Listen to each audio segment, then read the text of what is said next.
Okay, morning everyone. Thank you for attending this extraordinary meeting of the Buckinghamshire and Milton Keynes Fire Authority. Do we have any apologies, Katie? Yes, Chairman, councillors Ado and Priestley. Okay, I understand that councillors Ado and Priestley have both sent statements which will be read on their behalf at an appropriate point in the meeting, so that they at least have the opportunity to have some involvement. Point of order, Mr. Chairman. Councillor Rouse.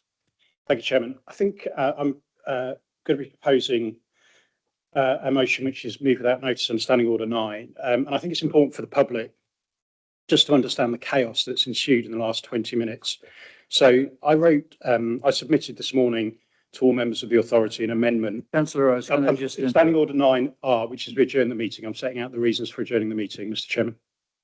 I'm happy to let you do that in due course, but for the benefit of the public, there has been no chaos. There has been a minor issue about the inclusion of a particular item in one of the report packs, and that has now been resolved. So we're in a position to move forward with the meeting. Thank you, Mr. Chairman. Quite unusual to express an opinion before I've even set out why I believe the meeting should adjourn, but it's clearly your prerogative. So in the last 20 minutes, what has happened is that this morning I submitted to members of the authority to give good notice and good time to consider an amendment to today's paper. That amendment noted that the Equalities Impact Assessment does not cover the members of the public. It's focused on staff. Subsequently, I think I've got the time in front of me, but literally at 11 o'clock, I think, a revised Equalities Impact Assessment was submitted to members. That's why we have been adjourned for 15 minutes. This is a 238-page report of the most important decision this fire authority will and has taken in recent years. We're now in a situation where there are issues in the Equalities Impact Assessment, even the updated one that we've briefly had chance to review. We owe the public a much better deliberation and scrutiny of this proposal, and the Equalities Impact Assessment is a vital part of that because of the impact these proposals will have on the public. Therefore, it's the view of the Conservative Group that it is our job to scrutinise this properly, and therefore we believe we should be adjourning this meeting to a future date to allow proper scrutiny. It's also worth adding that just yesterday, we were informed that we were not, it was inappropriate to provide additional papers to the authority that would outline deeper data around geographic consultation responses because of the size of the report. And yet this morning we've had an Equalities Impact Assessment submitted 3 hours after issues with it were pointed out. That isn't a good way to conduct, and therefore I propose under Standing Order Standing Order 9 R that the authority does now adjourn. Thank you, Councillor Rouse. Chair.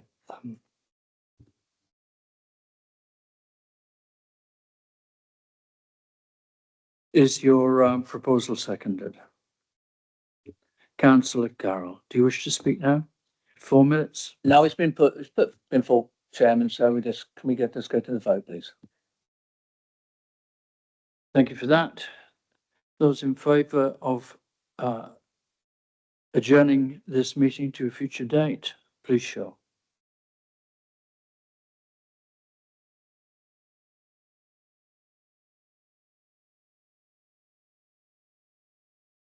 Okay, thank you.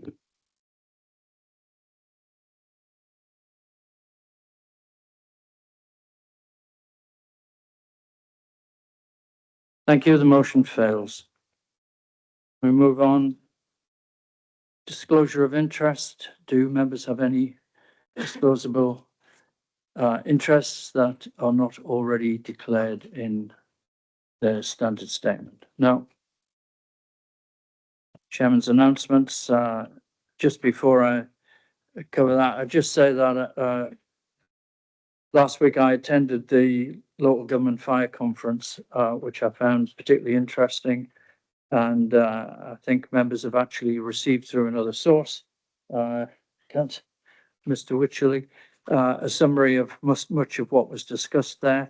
I think one thing I came away from with a feeling from that meeting was that there are a huge number of issues affecting fire and rescue services across the UK, and that much of it is going to need to be addressed, but it's going to take some considerable time. Certainly not less than the next 2 or 3 years, and that indeed these issues have been with us for decades. However, there was some very good contributions there.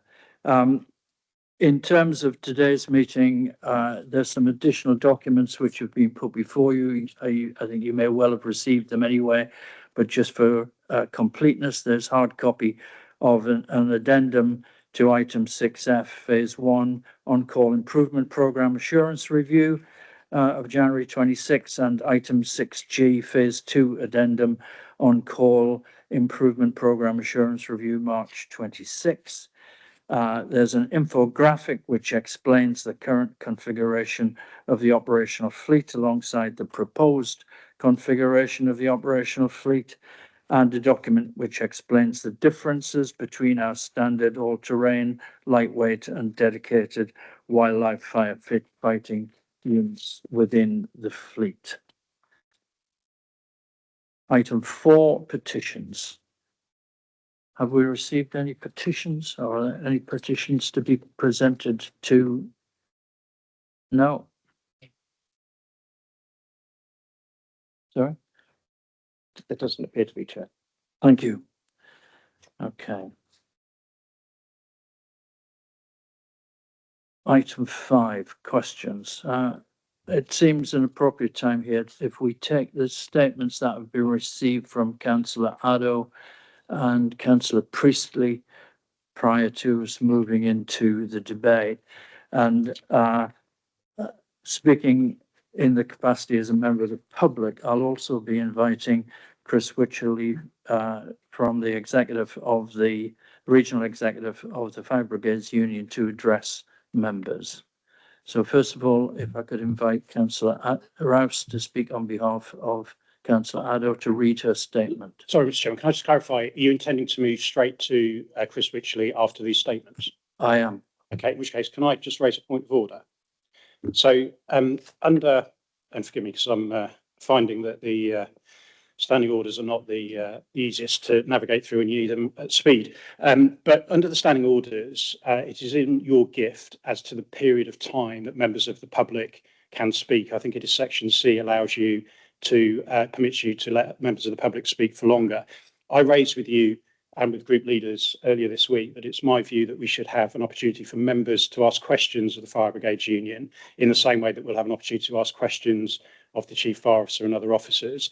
I know you've indicated to me that you are not minded to do that, but I just want to place on record again, can you please reconsider the opportunity, given the importance of the FBU as a stakeholder, that we have an opportunity to ask questions rather than being truncated to 4 minutes?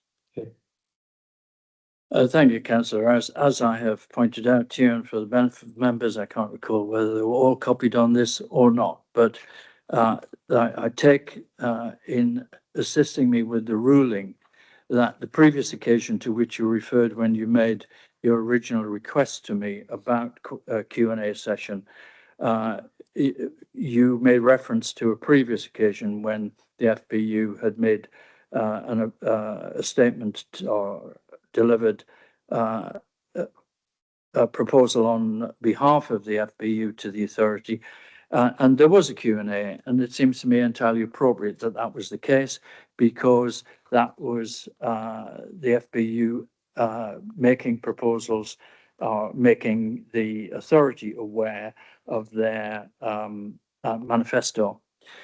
Here, we are here today to consider a report from our Chief Fire Officer. And therefore, it's my considered opinion that questions from members should be in respect of that item, but we're happy to hear, nonetheless, a statement from the FBU through Chris Wycherley. And I think it's fair to say, in advance, having spoken to Mr. Wycherley on this, that obviously he'll make reference to items in the report. Members have all had the report, so it won't come as any great surprise to them that he will raise certain issues. So if I can now move back to my proposal, would Councillor Rouse please read the statement on behalf of Councillor Addo that she sent to me. Dear Chair, I have a family event I cannot miss otherwise, and to stress to members of the authority, it is a significant family event. I would have been at this meeting to speak again for the residents of Stokenchurch in Ridgeway West, the ward I represent. I'd like you to read my message or to allow Councillor Rouse to read it or speak around it. Stokenchurch is now a definite closure, albeit at all meetings prior to consultation and during, we were told nothing is planned or confirmed. The authority has now got its feedback, but will be going ahead with planned closures, which I want noted would appear to be more in Buckinghamshire, and the people of Bucks have said no. Stokenchurch Station is needed. I have given reasons in the past for this, and the residents have spoken. If this is not political, which will be baffling because Bucks residents have rejected it, then let's do the right thing. Pull back from closures, review previous recruitment plans to proactively address the challenges within the on-call system. A reduction in operational capability is not the answer for all the reasons that colleagues have given at previous meetings. Thank you. Thank you, Councillor Rouse, and indeed thank you, Councillor Addo, for that. Councillor Bailey will now read a statement from Councillor Priestley. Thank you. Thank you. Councillor Priestley's statement reads as follows. Chair, colleagues, this is not just a technical paper. We are making a public leadership decisions today about the future of fire cover in our communities. Let's be clear, our responsibility is not to preserve systems because they are familiar. Our responsibility is to ensure that our residents receive a reliable, effective emergency response when they need it most. And the reality set out in this report is stark. The current on-call model, while valued, is no longer delivering consistent availability. In some areas, engines are simply not crewed, and in others, they are not able to respond quickly enough. That is not a sustainable position, and it's not one that we can defend to the public. So the question before us is whether or not change is comfortable and whether change is necessary. And the evidence tells us that it is. What is being proposed is not a reduction in safety, it is a rebalancing of resources towards reliability. 12 engines continue to meet day-to-day demand in over 99% of instances, and even in more complex scenarios, demand rarely exceeds 22. What matters is not how many engines we have on paper, but how many are actually available when the call comes in. That is the test of public safety, and that is what the proposal seeks to strengthen. Now, I fully recognise the strength of feeling from our communities. People understandably value local fire engines. They are visible, reassuring, and part of the fabric of public life. But we must keep honest, an engine that cannot be crewed is not productive. It is a promise we cannot keep. What reassures me is that this has not been a closed process. Consultation has shaped the outcome. The decision to retain capability at Buckingham shows that the service has listened and adapted. That matters. However, approving this today cannot be the end of our role. It must be the beginning of stronger oversight and accountability. If we are serious about making this work, we must insist on a comprehensive, smart framework and a robust project plan. That means clear targets on recruitment and retention, defined timelines, measurable outcomes, and transparent reporting back to this authority, because ultimately this is about delivery. If we are asking communities to accept change, then we must be able to demonstrate clearly and consistently that this change is improving resilience, strengthening response, and delivering better outcomes. So yes, this is a difficult decision, but it is also responsible and necessary one. We cannot stand still while the system weakens around us. We must act thoughtfully, transparently, and with a clear plan to deliver. And with that in mind, I support the direction of travel set out in this paper, alongside a clear expectation of rigorous implementation and ongoing scrutiny. Thank you. Thank you, Councillor Bailey and Councillor Priestley for those comments.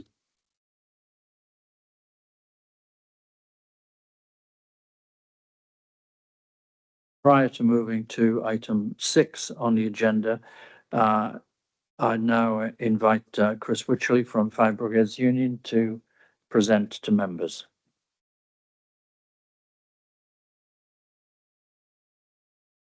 Good morning, members. Good morning, Chairman. My name is Chris Wycherley. I'll speak on behalf of the Fire Brigades Union. And our position is simple. This report is weak on evidence, weak on process, and wrong on substance. Let me begin with the evidence, because members are being asked today to make an irreversible decision at exactly the moment the national sector evidence is pointing in another direction. The NFCC's National Retain Study says the retained duty system is not broken, but it is fragile. It says doing nothing is not an option. However, incrementalism alone will not stop long-term decline. Its answer is not retreat. Its answer is reform, transformative investment, better recruitment and retention, stronger leadership, proportionate training, employee engagement, and measures that reflect real community risk.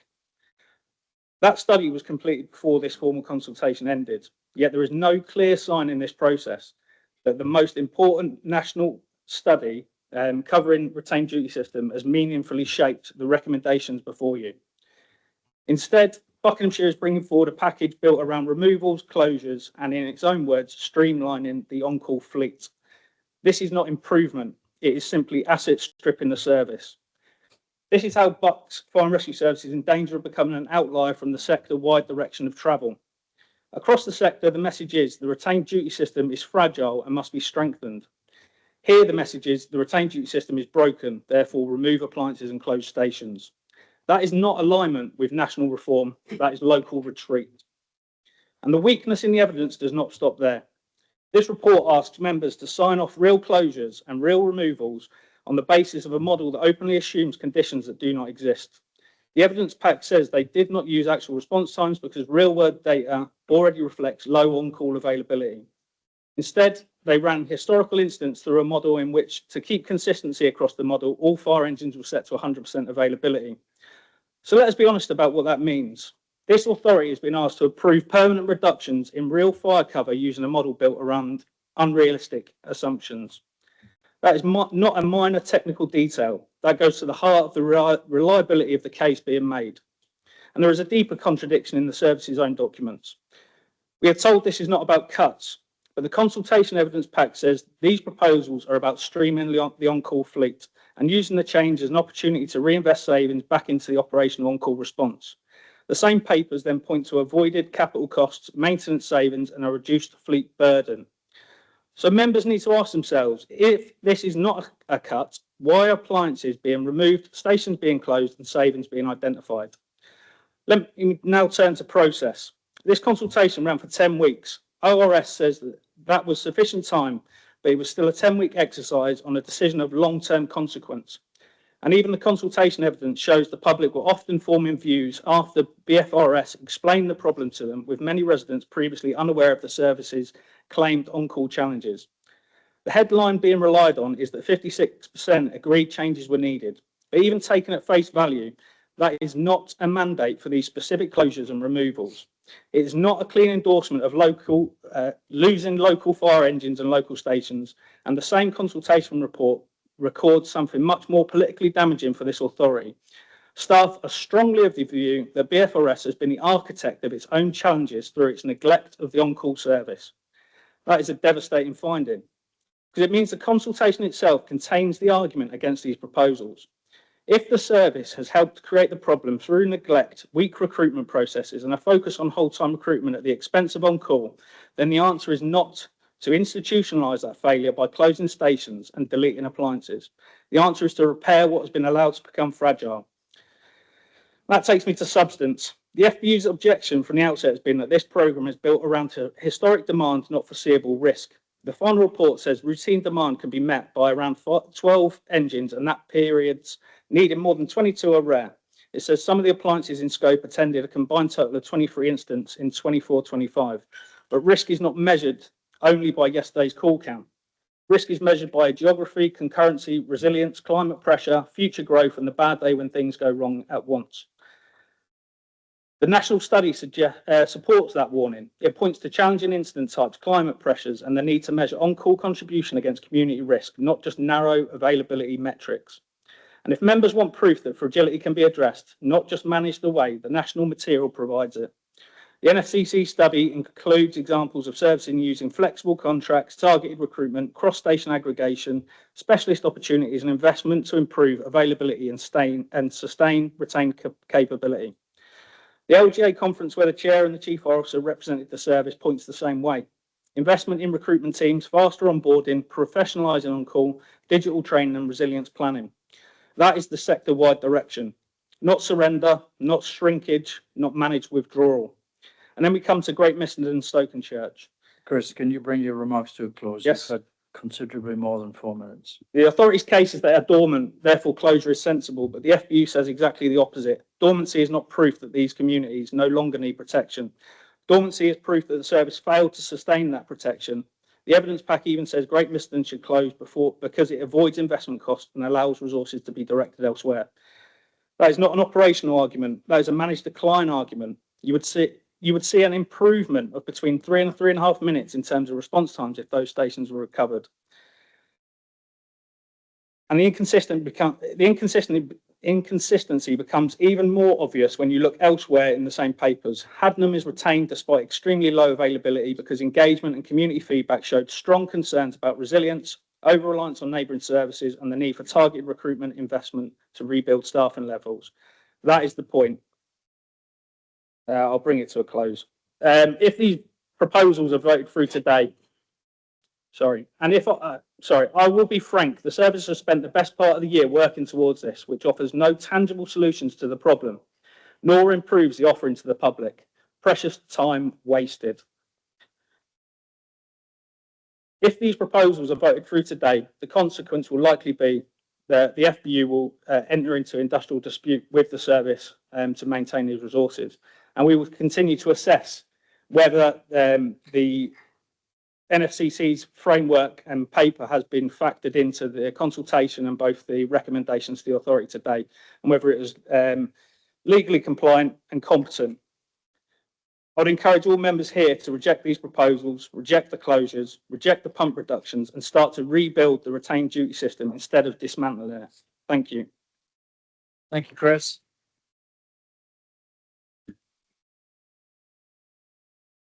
Chairman, could I bring a point of order, please? Councillor Gone. To allow me to do so.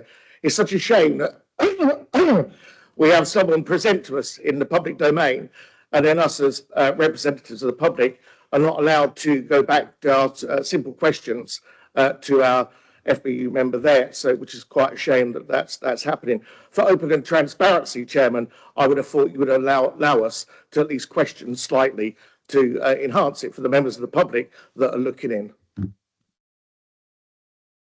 Councillor Gom, I've given you my reasons for not having a Q&A session at this point, and I won't be changing that decision. Thank you for your contribution, however. Thank you very much, Chairman, for confirming you gag us. Thank you.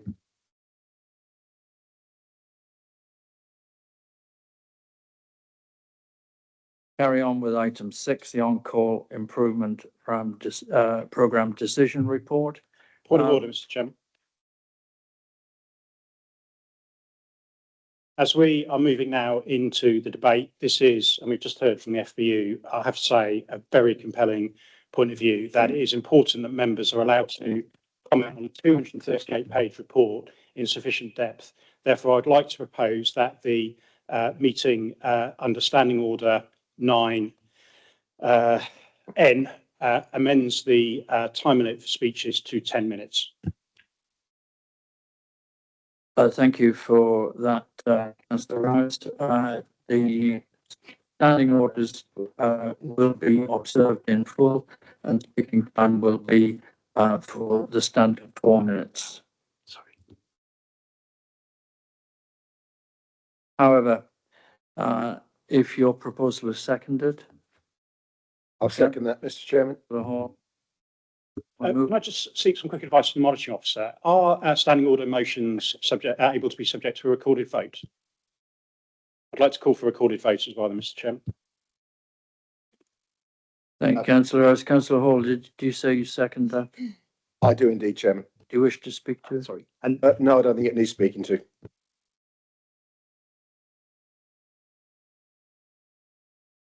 Formally, thank you. That's noted. There will be a recorded vote.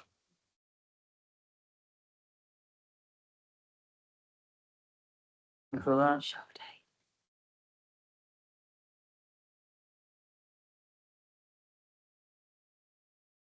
Thank you, Chair. This is a recorded vote on the proposal to extend the speaking time in debate from 4 minutes to 10 minutes. Those in favour? Sorry, I'm just going to do the roll call by alphabetical, All right. name alphabetical order. members would indicate whether, when I read your name, whether they're for, against or abstain. Bailey, sorry, councillor Bailey, Against. Banks, Yes. Carroll, For. thank you. Exxon, thank you. Gone, For. thank you. Hall, For. thank you. Hussein OBE, For. thank you. Hussein, Nicknam, thank you. Lancaster, thank you. McLean, For. thank you. Munger, Against. thank you. Rouse, For. thank you. Sherwell, thank you. Stutchbury, Against. thank you. Wilson, Against. thank you.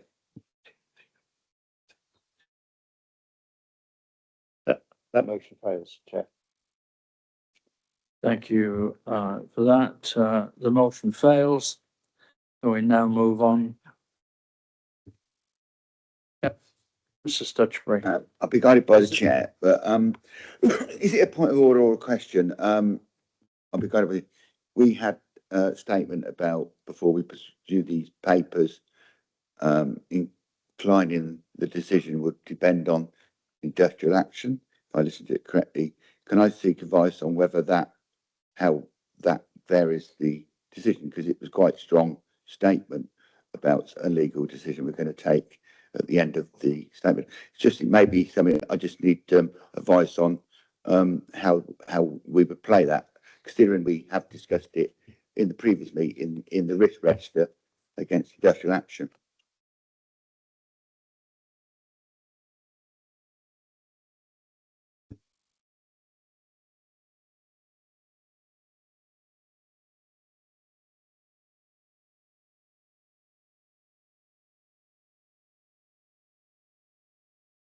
Thank you, Councillor Stutchbury. The way forward now is that we will invite the Chief Fire Officer to introduce the report and speak to it. There'll be ample time for questions from to the questions and response with the Chief Fire Officer. I think all matters will be able to be covered then. Point of order, Mr. Chairman. Councillor. Just to support Councillor Stutchbury's excellent question, could the legal monitoring officer confirm whether or not, as part of the paper, officers undertook an assessment of the risk of industrial action if the proposals were commenced? Chair, it doesn't form part of this paper. However, as been indicated previously, it does feature on the corporate risk register in terms of risk of industrial action, and I think the risk has been amended accordingly and approved by the Overall Audit Committee. So, sorry, Chairman, I didn't quite catch all that, but I think, just to be clear, we've now heard no assessment of the industrial action risk was undertaken as part of this paper. Is that correct? My understanding is it was taken in parallel with, but it's not included in this report. Can I ask, therefore, Chairman, why it's not part of the paper for us to consider and assess?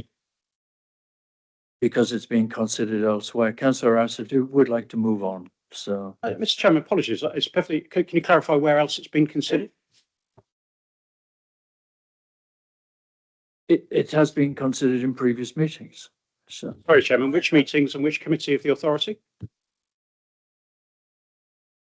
Councillor Rouse, I'm not intending to enter into a debate about that now. I can't bring to mind the detail to answer the question that you have. I don't believe it affects the business that we're here today. You can ask questions during the debate. I think it's important that we now move on to receive the report that we are here to discuss. So without further ado, I'd like to invite Chief Fire Officer Louise Harrison to bring forward her. Yes, thank you, Chair. Morning, everyone. So this meeting today sees a culmination of over 15 months worth of significant work, careful consideration, collaboration and consultation using our dedicated resources to enable us to bring you our final recommendations on proposals that we do believe mark a significant milestone in bringing about bold and brave and sustainable change to the service. Before I commend this report, we were asked by the authorities group leaders last week to just provide some supplementary infographics and detail to the main report to give a clear overview of where our current assets currently are and locations and what the recommendations would mean in practice. So I'm just going to pass over to Simon, if I may. Thank you. Members, so you have a hard copy of a map or infographic of our service area within the with the current and proposed configuration of our assets and stations. And this was a request from your group leaders to provide something pictorial on the proposed amendments to the fleet. So the first map shows out the current configuration of whole time and on-call fire stations, supported by our current provision of frontline fire engines and specialist capabilities. For example, our urban search and rescue, water rescue, operational support, incident command support, turntable ladders and water carriers, distributed geographically to meet our risk and demand locally, regionally and nationally. The second map shows the proposed changes introduced through the on-call improvement programme, where some of the on-call fire engines transition to a more flexible or specialist roles, including rural firefighting units and welfare units. The 2 on-call stations that are not in use are removed, and the overall number of frontline fire engines is 24, 12 whole time and 12 on-call. 6 on-call fire engines are recommended to be removed. 4 of these are from whole time stations where there is already at least 1 frontline fire engine available 24/7, 365. The other 2 fire engines are from Great Missenden and Stokenchurch, which are both sites that we do not use. Members, you also have a hard copy of a document which explains the differences and similarities between our standard and all-terrain off-road fire engines and our new dedicated rural firefighting vehicles. This was also a request from your group leaders to provide some more information to help you in your decision making. The service operates a modern and capable mix of standard rural and wildfire all-terrain vehicles, ensuring that we can respond effectively within a range of risks. Our standard fire engines remain fully equipped for structural fires, rescues, RTCs, or road traffic collisions, flooding and hazardous materials, with a minimum crew of 4 and the full complement of firefighting and rescue equipment. To enhance resilience in difficult terrain and severe weather, we also deploy our long-established Rosenbauer all-terrain 4x4 fire engines, which provide full capability with enhanced traction and mobility, allowing safer access during snow, ice, flooding and off-road conditions. These appliances operate exactly like any other frontline engine, but with greater capability. Our lightweight 7.5 ton Iveco 4x4 fire engine adds flexible dual purpose capability. It can operate as a normal fire engine with a 4-person crew, or as an off-road and wildfire unit with a minimum crew of 2, giving us a rapid attack capability in rural and agricultural areas.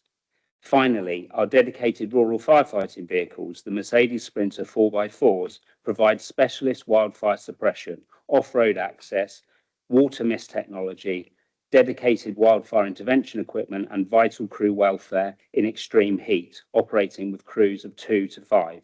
These units go where larger appliances simply cannot. So together, officers recommend that this is a more balanced and diversified and modernised fleet. It significantly strengthens our ability to protect both urban, rural and harder to reach communities, particularly protecting our communities and our businesses, farms and agriculture during hot and dry periods and in the face of a changing risk profile, whilst also effectively servicing our business as usual routine demand. So these hard copies will be added to the website after the meeting so that they can be seen by the public too. Thank you. Thank you, Simon. So in commending this report, I'd like to thank members of the public, all our stakeholders and our staff who took the time to engage with this independent commission consultation, who read the proposals and shared their views. We received what was described by ORS, an exceptional level of feedback returns, and this, I think, demonstrates our success in honouring our commitment to ensure that we had meaningful engagement and constructive dialogue. We complied with the gunning principles and, importantly, ensured that the final proposals presented today have been thoroughly considered, professionally assessed, and remain entirely free from political influence. The outcomes clearly evidence the need for change. Our priority has always been and will remain to deliver a modern, agile and effective fire service for the public. Where concerns were raised, we listened. We've met with MPs, the fire authority members, our FBU colleagues here today and members of the public, including face-to-face discussions with residents in areas potentially affected by station decommissioning. We've considered activity on our borders, as Chris mentioned, as well as local growth projections. These proposals do not restrict our ability to flex and grow, adapt and change in the future.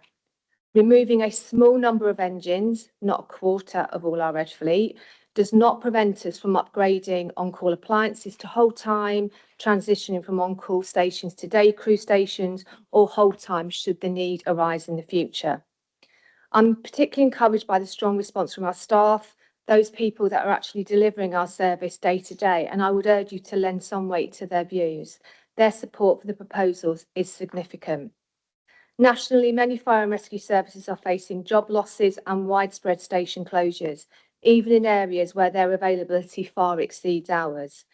Locally, our intention is straightforward: to provide the service that the public pay for and expect. So just to be clear, our CRMP identifies that we do not need 18 on-call fire stations. Our recommendation is that we retain 12, not including the 12 hold time engines that we still have. There are no staff reductions. This is a proposal to remove unused and unnecessary assets and introduce a more diverse and capable work fleet. There is no material impact to response standards. Our recruitment remains consistently strong, and we've just recently welcomed 4 new on-call recruits to Princes Risborough, Oney and Wadston, and we will continue to place recruitment and retention as a priority focus going forward and working collaboratively with both FBU and the authority. We continue to maintain all our protection, prevention, fire safety and inspection capabilities across the whole of the county, and we continue to prioritise investing in the viable stations and in and for our crews. A new training centre, which we've discussed before, will provide much greater accessibility for on-call crews and enable us to train more staff much more quickly. You'll be aware as well that we are also investing in a significant overhaul and refurb in one of our busiest stations in Wickham. Whilst not the driving force behind these proposals, we cannot ignore the annual cost avoidance of £133,000 a year, or the significant one-off costs of more than £300,000 to maintain 2 fire stations that have been unused for over 5 years. And that doesn't include the potential capital receipts of any future sales. What our recommendations propose are a clear separation between what is essential and what represents inefficient use of public funds, funds currently tied up in resources that we just do not use. So in conclusion, as a service, we are proud to be taking a bold step forward. As outlined in the NFCC report, we recognise that these need to be made incrementally, and I would suggest that a lot of the work that is suggested in the NFCC report we are already undertaking. The programme of work has always been about ensuring we can effectively match required resource against our risk and demand, thus creating a better overall fire service. A significant amount of work has gone into developing both the proposals, the early engagement and the formal consultation. And as I said, we are incredibly grateful for all the feedback that we've received. So supported by strong professional advice from myself and the senior team, that these recommendations do support the change required to enhance overall service provision and improve operational resilience, I commend this report. Thank you, Chair. Thank you, Louise. We'll move into questions to this. I wonder if before we do that, you might want Commander Byrne to make comment on the question of the equality impact assessment. Yeah, if I may, just because there has been some uncertainty about the genesis of the equality impact assessment, can I just invite Matty to explain what's in the pack and what members will have seen, please? Yep, thank you, Chief. So just to assure members, there was some confusion earlier on around what equality impact assessments were in the pack, and another one was sent out. So the one that was sent out is the same as the second version that is in the pack. And I'd just like to speak briefly about that process that we conducted for the equality impact assessments. So we completed an equality impact assessment at the beginning of this process, as we do with all of our processes, and use that to help us inform our consultation. We asked a specific question during that consultation process around equality impacts that the public thought they could identify. And then following that, we reviewed all of those 3 check responses and updated our equality impact assessment, which is the one that you will find, the second version you will find in your pack today. And I'd just like to point out that was signed off via our normal processes of our equality, diversity and inclusion lead. And that process is one that continues. And so during any implementation, we review the impacts that are coming in and update that regularly. Thank you. Thank you for that contribution. I think Councillor Hall wanted to speak. Councillor Hall, just to clarify, are you speaking to, are you beginning questions or?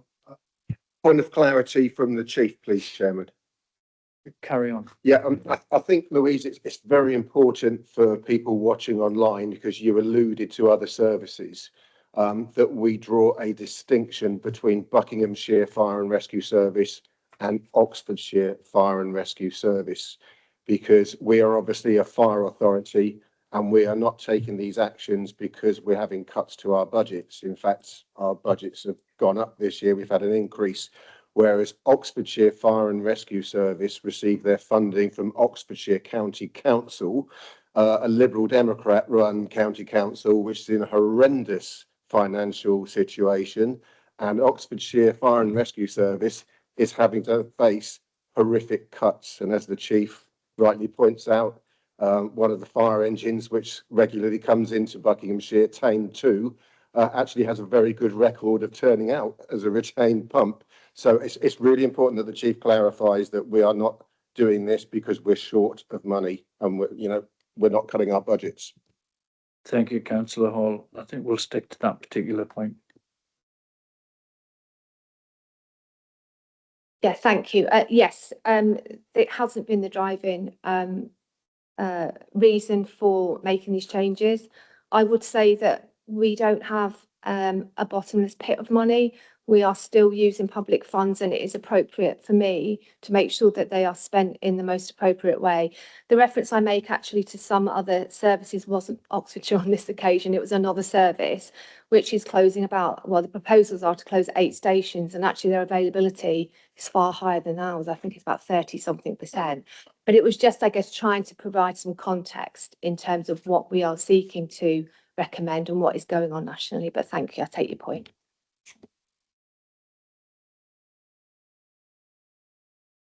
Well, Councillor Rouse for questions. Yes, both questions of clarification, Chairman. Chief Officer, you mentioned, and I just want to check that I didn't mishear you, that the CRMP said that we did not need the on-call fire engines. That is not what the CRMP says. What the CRMP says, it shows the current usage of those on-call fire engines as at the time we did the CRMP. And I think, as the FBU has very eloquently set out, that's based on historic demand and historic risk. What the CRMP said, which I was incredibly supportive of at the time, and I want to read it for members of the public, is that we should review and optimise our on-call pumps and specialist vehicles to ensure we can meet our risks and response standard while looking for opportunities to increase efficiency and effectiveness. While we will seek to optimise the use of all on-call pumps and specialist vehicles, as shown in the table on the previous page, we anticipate that this will focus on pumps levels 23 to 30. Nowhere in the CRMP, to my knowledge and memory and reading, does it say we do not need those on-call fire engines. And again, I'd be grateful if you could just clarify, did we mishear that? Quite right that we've reviewed it, but that doesn't lead to a conclusion we should get rid of them. Secondly, just again, I think it's important for the public to be clear. You've talked about the strong response from staff, who are clearly an important part of the input. The response from staff in the consultation document was from 109 members of BFRS staff. The total headcount of BFRS is 520. That is barely a fifth of the staff engaging in the survey. And so therefore, and that should, by the way, also sit alongside a petition that I believe the Fire Brigades Union presented with over 500 objections to the proposals. So could you again clarify why your view is that's a strong response from the public. And then just on the equalities impact assessment, could I just get clarification, so I'm really clear, that officers believe the equalities impact assessment is full and complete in its assessment of the protected groups from a member of public perspective? Yeah, thank you, Councillor Rouse. I did say that the CRMP identified that we did not require 18 on-call fire engines. I will stand corrected. I don't think it says explicitly that, but certainly implicitly within the CRMP and the HMIC reports, there's a very clear indication that we have fire engines that aren't used. So I stand corrected on that point. In terms of our staff engagement, I think other than our current staff surveys, engagement of these kinds and consultations are always relatively low, and that's coming from the ORS commissioning body that said that. And actually, when they were briefed us, they were overwhelmingly surprised at the level of engagement we had with our staff. So I say that because I think it's important that our staff were heard and had a voice, and certainly I think our expectations of what response we would get compared to what we actually got was significant. And you know, the stats are there, you can see their views on the proposals. In terms of the EDI report, my understanding is that it is complete, but as Matt has alluded to, we will continue, should the recommendations be moved forward today, to continue that cycle of review and monitoring of the EDI, of the equality impact assessment. Thank you. Councillor Sherwell. Thank you, Chairman.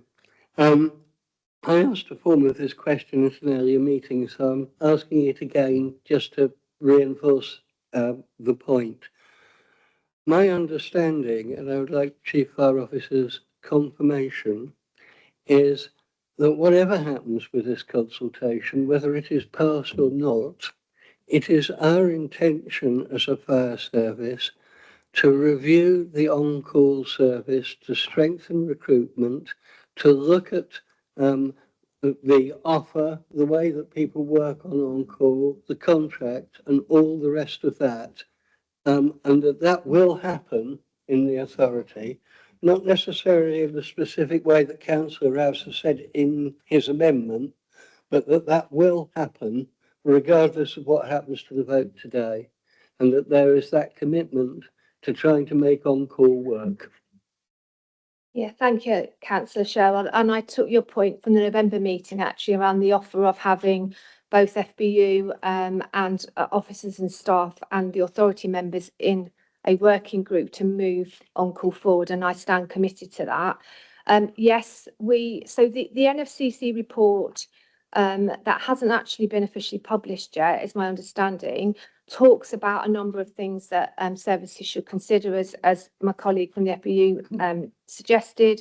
And I would actually say that a lot of the stuff that it talks about in terms of things like flexible tiered contracts, modular proportionate training, we are already doing. But yes, there is absolute need for improvement, and we recognise we need to continue that sustained improvement for our on-call. There has been a lot of talk about recruitment, and actually when we look back and looked at our figures, we have got a consistent level of on-call recruitment for the last 5 years. I think the figures are in the pack actually, but we've never taken our foot off the ball when it comes to recruitment, regardless. I think it's been quite misrepresented actually.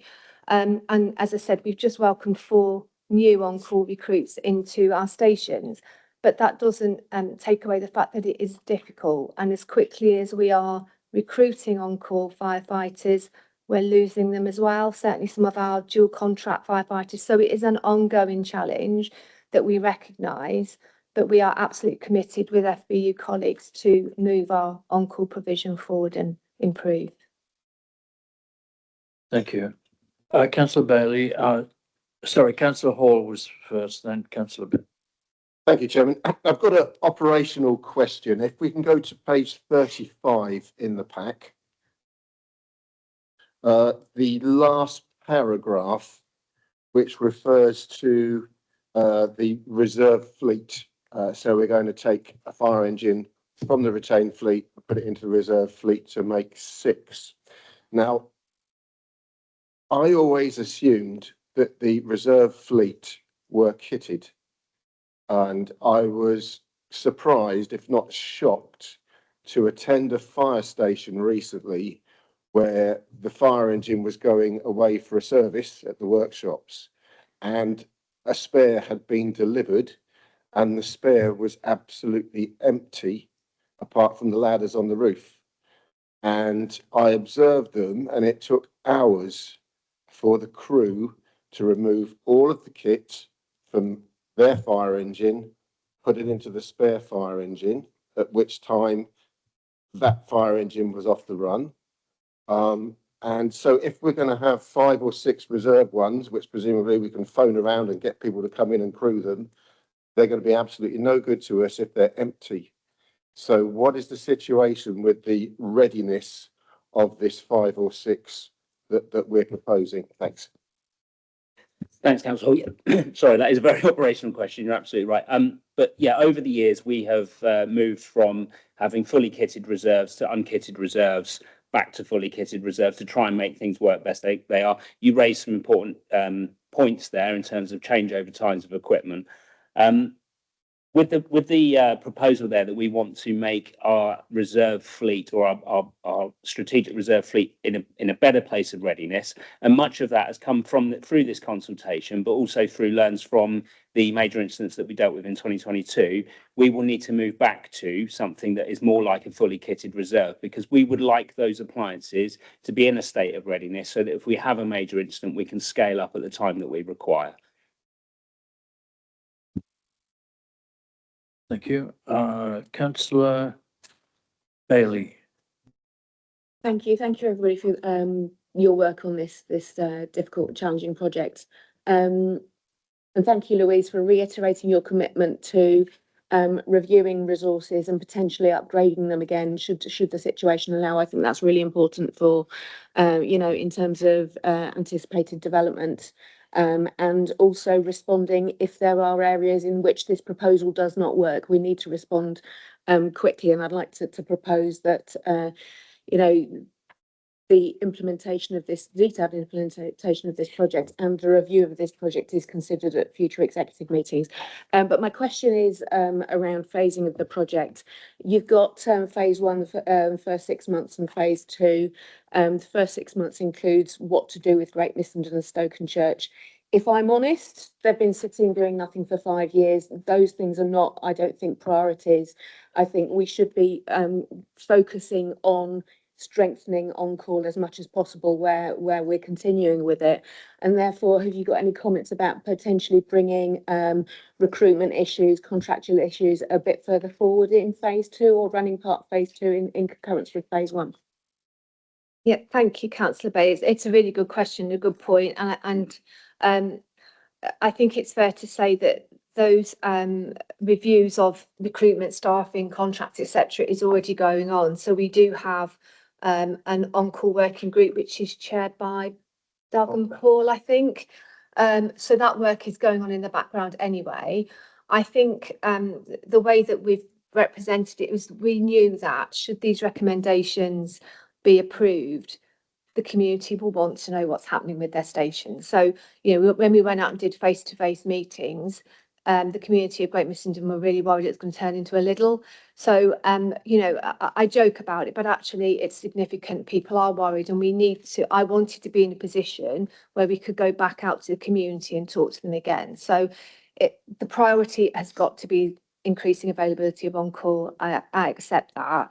But running in parallel with that, we want to make sure that we are, whatever happens today, we go back out to the community and we continue that dialogue with them, and they will want to know what we're doing with them ultimately. So, thank you. Okay, Councillor Nicknam Hussain, then Councillor Stutchbury, then Councillor Hussain OBE, and then Councillor Gom, and then Councillor Hall. Can I clarify, Chairman? We're debating and questioning this report as is now, aren't we? We're not going into a separate debate afterwards. This is questions to the Chief Fire Officer on the report. On the report, okay, and then we're debating afterwards, I'm assuming. Okay. My questions are, as stated in the report, this whole review was commenced from recommendation from CRMP under the previous board. Is that correct, and when was that done? On-call has been stated a number of times that it's a long-term issue. It's not something that's appeared in the last 6 months or the last year. Can you make us aware of what was done in previous boards to allay and respond to the old on-call issues? The 2 stations that are proposed to be closed, how long have they been open, or are they closed at the moment? I think previous councillor said it's been 5 years. And is there a cost to bring them back to operational readiness? 2 more questions. Do the recommendations restrict in any way future adaptation or flexibility or growth of the service in response to circumstances? And I also like to state that Councillor Rouse questioned the robustness of the respondents of the staff because of the numbers, that it was 1/5 of the established staff. According to the report on page 112 or page 22, the number of individual respondents was 935. As I'm probably the population of Buckinghamshire is 500,000, and the population of 18 plus adults is 420,000. So I question his questioning of the robustness. Thank you. Thank you, Councillor Hussain. I'll try and recall the questions. CRMP date, just remind me, team. When did we? December 24, I think that was approved. But the on-call discussions have been going on for a long time. I think it's a credit to the authority that there was a real focus on bringing our whole time numbers up, which was done successfully. That was incredibly important. And if we're being really honest, I think it was done to the detriment of us focusing on call, but we recognise that. And now that our whole time numbers are up and they are hopefully sustainable and healthy, we know that we have got to look at our on-call availability. The 2 stations that you refer to, Great Missenden and Stokenchurch, my understanding is we haven't had an engine out the doors for at least 5 years. I think Stokenchurch is 7, Matt. And I know that the figures just to maintain them, i.e. keep them as a viable station, is over £150,000 for each, and that's just to maintain the bays and the areas outside. Actually, to then make them a viable station again will cost considerably more, because we will have to make sure that they are EDI compliant, etc., etc. Mark, I don't know if you've got any further detail on that. Yeah, so it's about £150,000 per station, just to maintain the basic fabric of the station. But then, as Louisa said, there's improvements within the station required just to bring it up to a modern standard. Yeah.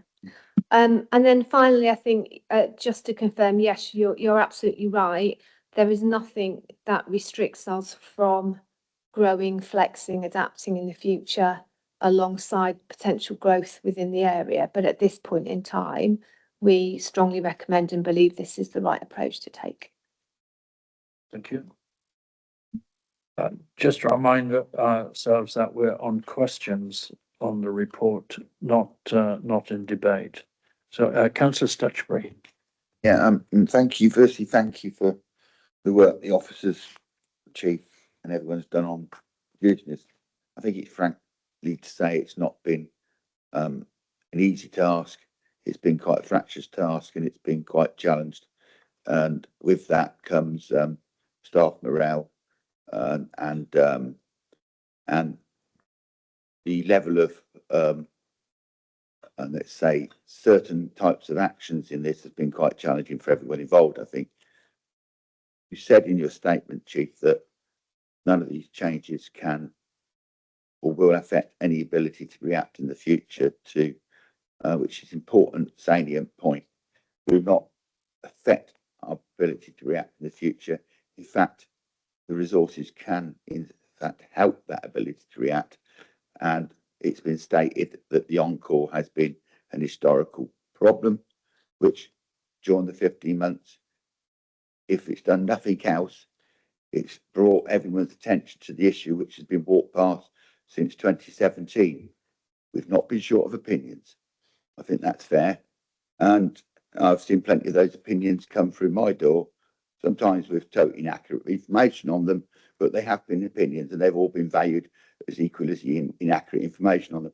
So I ask you intently, can we give assurance, because this has been quite a political discussion, I think, fair to say, that we can reassure the public that no decision we take there will factor our ability. I don't believe that's the case, to react, to be proactive, reactive, cooperative, and be able to take on board all the challenges which are known, unknown, and new challenges which will be put before us, because we never know what London or Westminster may do in changes. Yeah, thank you. I think you're absolutely right that this has been challenging for officers, I think, and we accept and understand that the proposals that we are putting forward would not necessarily be popular, certainly with our FBU colleagues, but also we accept and understand that there will be some concern out in the communities as well. But that said, you know, half of the team, most of my firefighters live in our community as well. They live in this county. And there is absolutely no way we would be putting proposals in front of this authority today if we genuinely believe there was any risk or danger to the public. So I think it's important to note that. The one positive from all of this, I think, is that collectively it has really enabled us to focus on call. And I say that not just from officers and our team, but also FBU have it's probably sharpened their focus a little bit, I would suggest, on the challenges of on call. And I'm really positive that that we have a clear plan, and I think we have, you know, dedicated resource now, and we're in year 2 of a 5-year plan now to really ensure we do absolutely everything. We throw the kitchen sink at recruitment, retention, systems, processes, anything we can do to make our on-call system work, because we've got brilliant staff and they come in and they give up their time. Most of them have got, you know, secondary jobs, and they really want to serve the communities out there. And we need to make sure that we're giving them the tools and the skills to do that. Doug, did you want to just come in? Yeah, if I could just build on that, I think it's really important to be clear that these proposals are designed to enable us to strengthen our operational position and deliver on our CRMP objectives. And we truly believe that over the course of the on-call improvement programme, which doesn't stop today but sees out the remainder of our CRMP, we will actually make on-call availability and overall service resilience enhanced. The other point around, you mentioned staff, you know, yes, we had a survey response from staff, and actually from those who responded, it was very positive. But also over the last 9 months, senior officers have been visiting all of our stations and watches. And there is overwhelming support for us delivering some change against our on-call provision, because our staff know that it's broken at the moment, and our staff are welcoming these plans and our intended future investment. Lastly, for clarification, I think this is important because the point is made earlier. We are not Oxfordshire, we are Buckinghamshire, Milton Keynes and Buckinghamshire. Our situation here is not the challenges receiving in other places. And so the risk analysis that we've done is for Buckinghamshire. I also ask that whatever the decision today, we put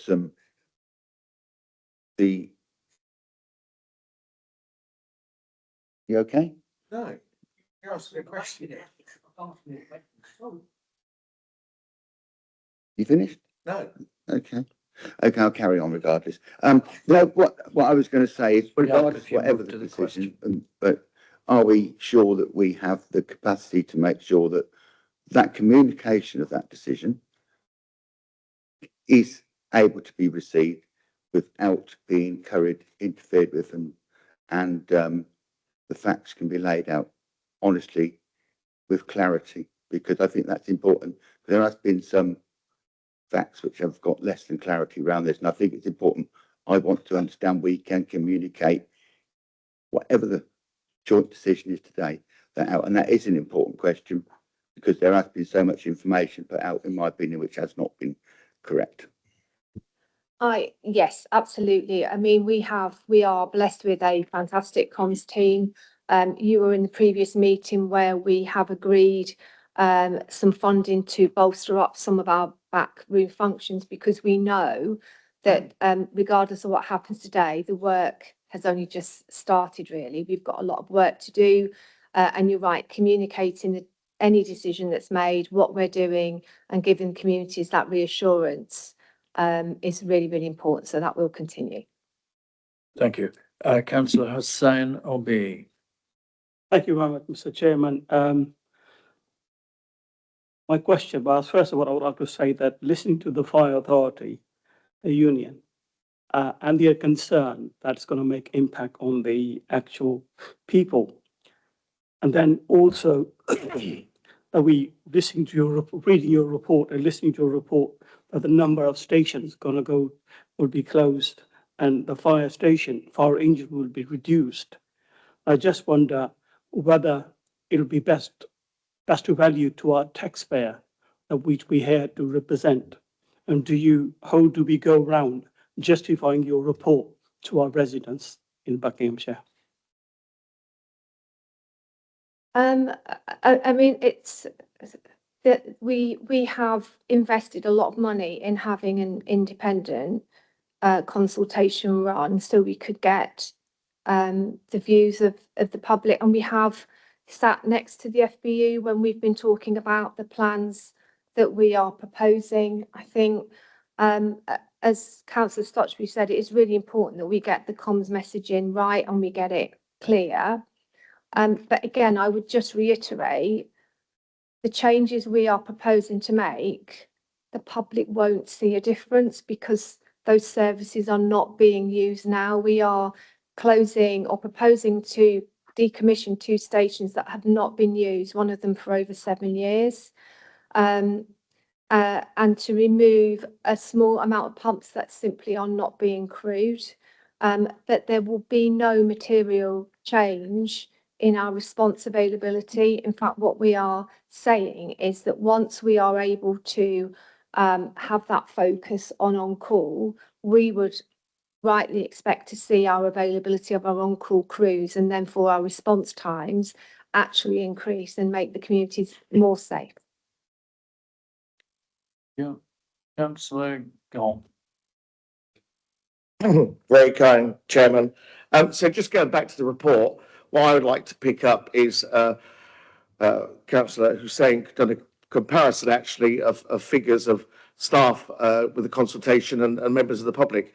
We all know trying to get to members of the public is indirect, whereas with staff is direct. So that's why you tend to get a bit of a variation when you add up those numbers, Councillor Hussain. But what I'd like to pick up is we all said the consultation was quite good, but in our opinion, or some of our opinion, we seem to be ignoring the public comments that are made within that public consultation. But the question I'd like to ask is, how much did that public consultation cost, and how many staff hours were spent on that consultation? Because, as I say, in some of our opinion, that consultation of the public has been ignored slightly. And you also mentioned that during the consultation, you spoke to, not you personally, but some members were spoken to about the consultation, the different areas and stuff like that, of their areas, etc. No one ever spoke to me because I do, well, not control, but I do look after a very vast area of rural farming community, and no one ever spoke to me about the consultation. And I noticed that we've lost a fire engine in Buckingham, as you know, but don't shake your head just yet, I haven't finished. And then it was replaced once we did have a little bit of a conversation. It'd be nice to have one of those great big rural fire engines, because as we know, there's the solar energy coming and battery storage, and I end up with a bread van up there. So we'll bring that up in debate. But so I'd just like those first questions answered, please. Yeah, thank you, Councillor Gom. I would push back and say we haven't ignored people's comments. We have spent hours and hours and hours poring over the comments and looking at the quantitative as well as the qualitative data. We were always going to get people that were not supportive of the proposals, and I understand that, but I can assure you that their comments have not been ignored. And I think there's evidence that we have listened to the public. So initially when we were bringing the recommendation or the proposals forward, as you know, Hadnam was one of the stations that we were considering, but we did listen to the public. We did go out and do face-to-face. I know the chair did. And actually we reconvened and decided that actually Hadnam was still a really viable station in terms of its usage. We were aware of what was going on the border with Oxfordshire's proposals. And so we did make the decision to take that feedback and take Hadnam, the potential proposals to lose Hadnam's on-call off the table. And we are still absolutely committed to trying to actively recruit in that area. The issues around Buckingham, you are, if these proposals are accepted, going to get a rural firefighting unit there. So again, I think that's good evidence that we have listened to the feedback, and there was really, really strong feedback, particularly around the Buckingham area. And I think that demonstrates that, again, we haven't ignored comments. We've taken them on board, accepted them, and adapted our recommendations accordingly. Thank you. Councillor Hall. Thank you, Chairman. Sometimes I feel like I'm the Fire Authority unofficial FBU rep for current and retired staff. So one of our retired firefighters, long ago retired, has asked me to ask a question. And I do have sympathy with this question. It's page, and it refers to page 38 in the pack. And he says, how come a small village with a low population like Brill can maintain crewing, and yet Wickham, with a population of 77 to 80,000 people, cannot recruit? And what is behind the lack of recruitment? And, you know, I've raised Wickham before, and as far as this consultation goes, I've said before, there are pieces in this consultation that I actually agree with. But the one thing that I really do not agree with is taking a pump from our busiest station. And I know Wickham and West Ashland vie for number 1 and number 2, but taking the pump from Wickham, to me, is a bad thing to do. And I would hope that someone can propose today that we don't do that, because I know we've got a lot of people from Milton Keynes here. We've only got one person from the Wickham area. In fact, we've got another person from the Wickham area here, and perhaps another one here.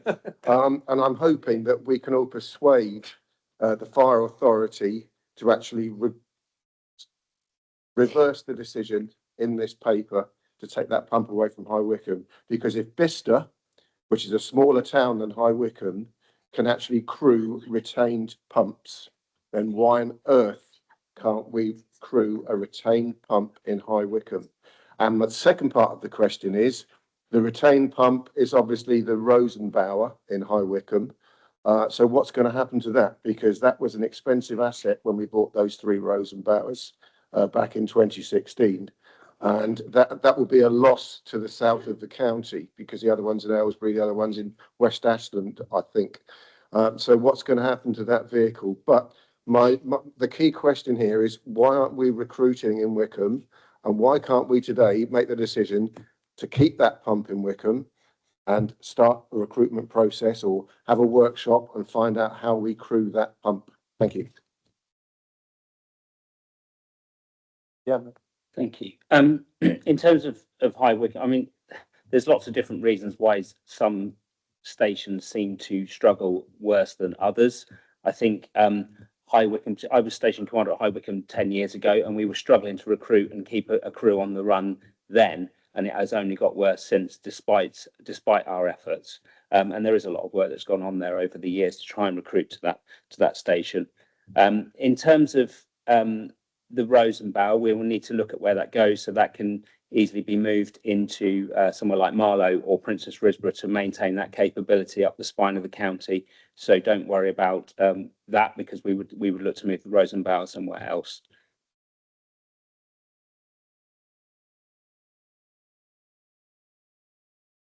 Thank you, Chairman. Thank you to the officers. I think one of the critical statements in the report is under this phase 2 work stabilisation improvement. Can the Chief Fire Officer categorically support the statement that says recruitment and retention ambition to return on-call staffing levels to current establishment, which we are way below at the moment, and that there is absolutely zero intention to reduce that establishment ongoing, and also provide some additional information? I think this comes back to Councillor Bailey's question. When can we expect to get a report back on all the activities that are included in that, with regard to, particularly in relation to the NFCC report, as and when it's formally published, which we've all had an opportunity to read, but a lot of the bullet points here, and what is the process for moving that forward? And I'm thinking particularly, obviously, with FBU involvement. I've had the opportunity on 2 occasions to meet with the FBU and discuss some of these additional things, because I very much see this as, it's not an either or, it's an and process. And it's really important that we understand the and process into this. So please give us absolute cast iron reassurance we're not going to change the establishment. And please let us know when you're going to come back with further recommendations on how we get back to that establishment. So I think it's really important. Yeah, thanks, Councillor Wilson. I set out when we were first looking at these recommendations that there would be no cuts in our workforce, and I stand by that. We are absolutely committed to getting numbers back up to where they have been, or certainly our full-time establishment for on-call. I am a bit more of a realist, and I suspect that is going to be a challenge. But that said, we are up for the challenge, and we are committed to almost running we had a meeting yesterday, didn't we, Anna, about having a continual open running recruitment for on-call, as opposed to having targeted campaigns. That's what we want to do. We accept there's challenges with training, with courses, getting people in, but there is a whole system of work that we need to look at to make sure we're making it easier, more attractive, and we're able to actually get our staff or get recruits trained when we need them trained. So I give you my commitment that we are not looking to reduce any full-time established numbers for on-call. In terms of next steps, we're lucky Matty Byrne over in the corner there with Jackie has been running this programme of work for us. And again, with the on-call working group, we have already got a plan of progress set out, and I think we've managed to secure an additional resource today to make sure that that work then continues. In terms of coming back to you then, if the proposals set out are supported today, I will, a couple of weeks, we will be able to set out a clearer plan and a programme of work, because it will be run as a project of next steps, milestones, and what the authority can expect from us. But certainly, I think, I can't remember, as Councillor Rouse suggested, we should be giving you regular updates anyway at the exec meeting and the other committees. Okay, carry on. There is a suggestion that, and I think previously there might have been an HR subcommittee or something like that. So in terms of member oversight, for example, how would you see that working? So presumably your on-call working party at the moment is principally officers, with FBU representation. And what is the process for member oversight? Is that purely through the executive committee, or is there a subgroup for members to have some oversight of that as the work is evolving before it gets to an executive committee decision, for example? Yeah, I think Councillor Sherrill raised the question before about a working group, and I would be very much keen to have an open working group cross-party with FBU colleagues and officers and yourselves to present to you what we see are our next steps going forward, and then to take those forward. And it may be, as you suggest, Councillor Wilson, that there are lead members, whether it's for people or health and safety, whatever, that we can take forward then, because there will be work streams within that overarching project that we need to focus on. We've already mentioned recruitment and retention. Systems and processes need to be considered, contracts from a people perspective. So there will be a number of work streams that fall out of this larger programme of work. But certainly I want to work alongside yourselves and the FBU to make sure that ultimately we want the same thing. We want our availability to increase and we want more on-call firefighters. So I think we can collectively do that together. Can I just say from the chair that I entirely concur, and that hopefully through group leaders we can find a way to ensure maximum representation on going forward. Did you want to come back? Also endorse, Chair, if I may, that to make this cross group, please. Thank you. Okay, I got Councillor McLean next. Thank you, Chairman. A couple of questions. There is reference in the report to Milton Keynes North and Milton Keynes South. I don't recognise those as separation in Milton Keynes. I'd be grateful to understand what areas they cover and the populations in each. That's one question. And the second question relates to section 3.4 on page 60, which states Milton Keynes Council has adopted a long-term city plan to 2050. Have I been asleep? Because we haven't adopted it yet. So things like that, it worries me, the accuracy. So could I have answers to those two, please? Yeah, thank you for your question. I'm going to look to the project team in terms of the way that data has been split out. Matt, are you able to give an answer now, or? Yeah, I'm not entirely sure, but it looks to be the way that ORS have interpreted it. So I'm not sure about the methodology they've used. So we've got something in the report that officers don't understand or recognise, as I don't.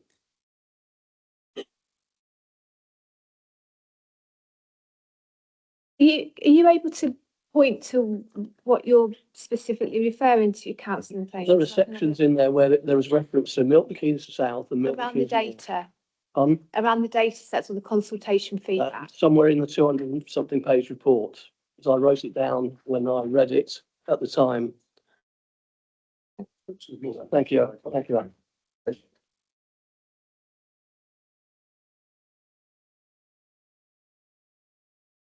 Mr. Chairman, for clarity, it is throughout the report in the ORS report, whereas I pointed out a couple of days ago, ORS have pointed to where there is support for the proposals and it refers constantly to Milton Keynes North and South. It does not refer to entities that opposed it. That was the context of our question. So it's throughout the report, it's not on a single page. We can try and ascertain from ORS where that delineation has come from, but I guess it refers to, I don't know why they've split out North and South, if I'm perfectly honest. I mean, it doesn't materially change the results. But I don't understand the split, and I'll try and find out for you. Sorry, what was the other question? My apologies. Just a factual error that the local plan for Milton Keynes to go to 2050 has not been adopted. Yet it states clearly. I'm also intrigued by the wording. This provides an approximately 59,779 homes. If it's really down to 59,779.22 homes, I'd like to see things that I can relate to. So this wording, approximate, is not down to one home. It would be nearly 50 or 60,000 homes. It's just the way it's written, in the way that I just like preciseness. So that's why I asked the question.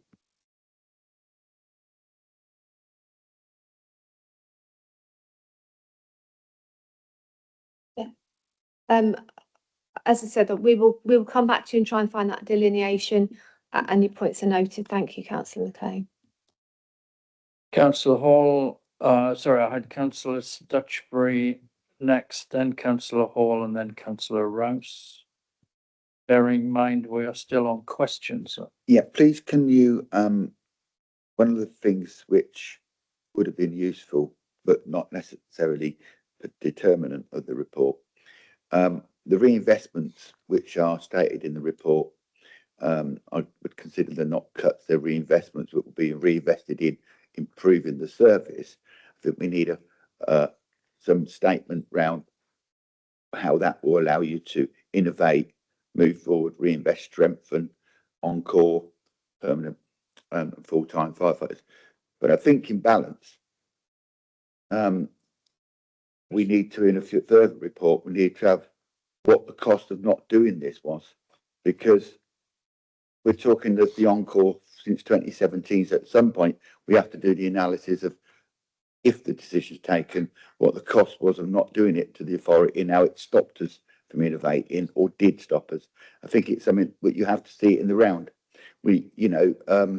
Otherwise you won't understand, and it strengthens the reasons for why the decision has to be looked at, because not applying those finances over consecutive years has limited the fire authority to be able to make change, innovate, strengthen, buy new equipment and such like.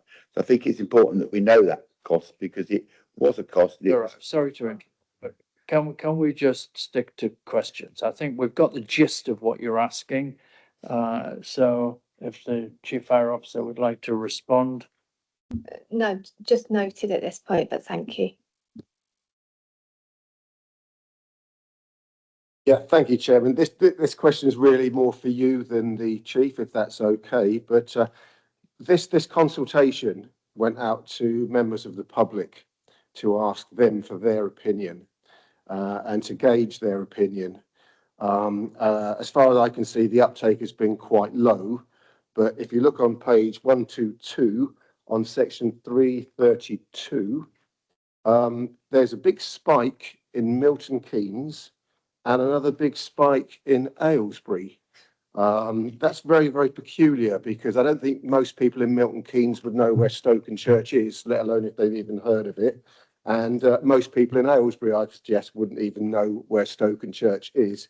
So I've seen evidence which suggests perhaps WhatsApp groups were involved here and political activists piled in. And certainly those two spikes suggest to me that the great response from Aylesbury and the great response from Milton Keynes is actually more political activists getting involved than members of the public. So do you agree with me, Chairman, that this has actually devalued the consultation and it's made it null and void? Councillor Hall, it's a very interesting point. Unfortunately, I can't get inside the minds of all of those people who responded to the consultation to understand why they responded in a particular way. I am aware of political activity across the whole county supporting various viewpoints, and that's entirely reasonable and natural. I don't think it's reasonable to invite the Chief Fire Officer to comment on that either. So I'll leave it at that. Thank you, Chairman. I'll stick to questions. First question, could the Chief Fire Officer, or indeed the Director of Finance, confirm that at the Executive Committee, we noted again for the second year running an underspend in our budget of over £1 million, the fourth year, to my knowledge, consecutively that we've had significant underspend? Second question, could the Chief Fire Officer confirm, to simplify the extract from the consultation, that 52 of overall respondents strongly disagreed or disagreed with the proposal versus 42% who strongly agree or agreed? That 57% of the public strongly disagreed or disagreed with the proposal to reduce on-call fire engines, 38% strongly agreed or agreed. 50% strongly disagreed or disagreed with permanently closing Great Missenden versus 41% strongly agreeing and agreeing, and 50% strongly disagreed or disagreed with permanently closing Stokenchurch Station versus 41% strongly agreeing or agreeing. And thirdly, I've written separately during the course of the meeting to the legal director asking if, given that the paper does not include a legal or risk assessment of industrial action, and we have as members today received notice of a potential industrial dispute being lodged, if he will outline before we take this decision the legal risks that members would be taking in full knowledge of that.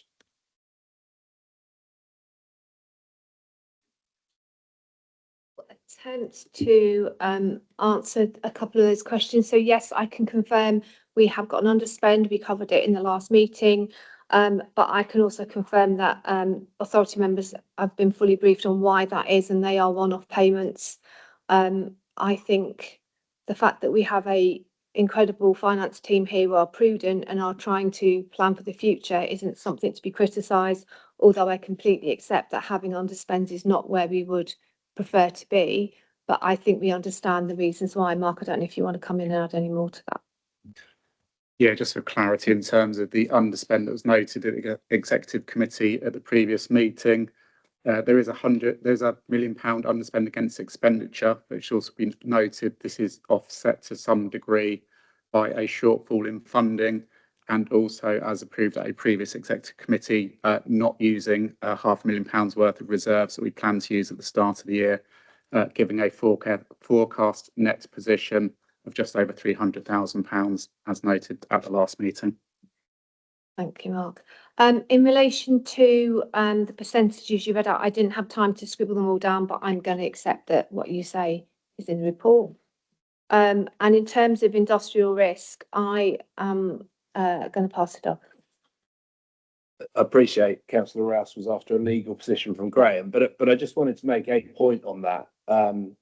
So firstly, I think Chris's words were in relation to dispute, not industrial action, and that is quite a journey to take. The other point, there is nothing that we are hearing from our staff that suggests that there would be a mandate for the FBU to take industrial action in this service over this issue. Thank you, Doug. Councillor. Mr. Chairman, just for the record, I at no stage criticised the finance team. So I'm raising an underspend. So just so we're really clear, there was no criticism of the finance team.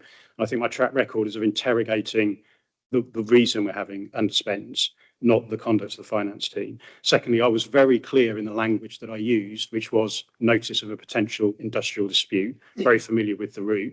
There is a risk that members need to understand. Totally take comfort that officers don't believe we'll get into that place, but I think it's important members understand it. And sorry, there was a final question I completely missed. Could the Chief Officer explain why the ORS data refers to these new areas of Milton Keynes South, etc. The ORS data only captures the responses from areas that were supporting the proposals, even where those responses are responses where the majority are opposed, but isn't sharing data from those areas that are opposed.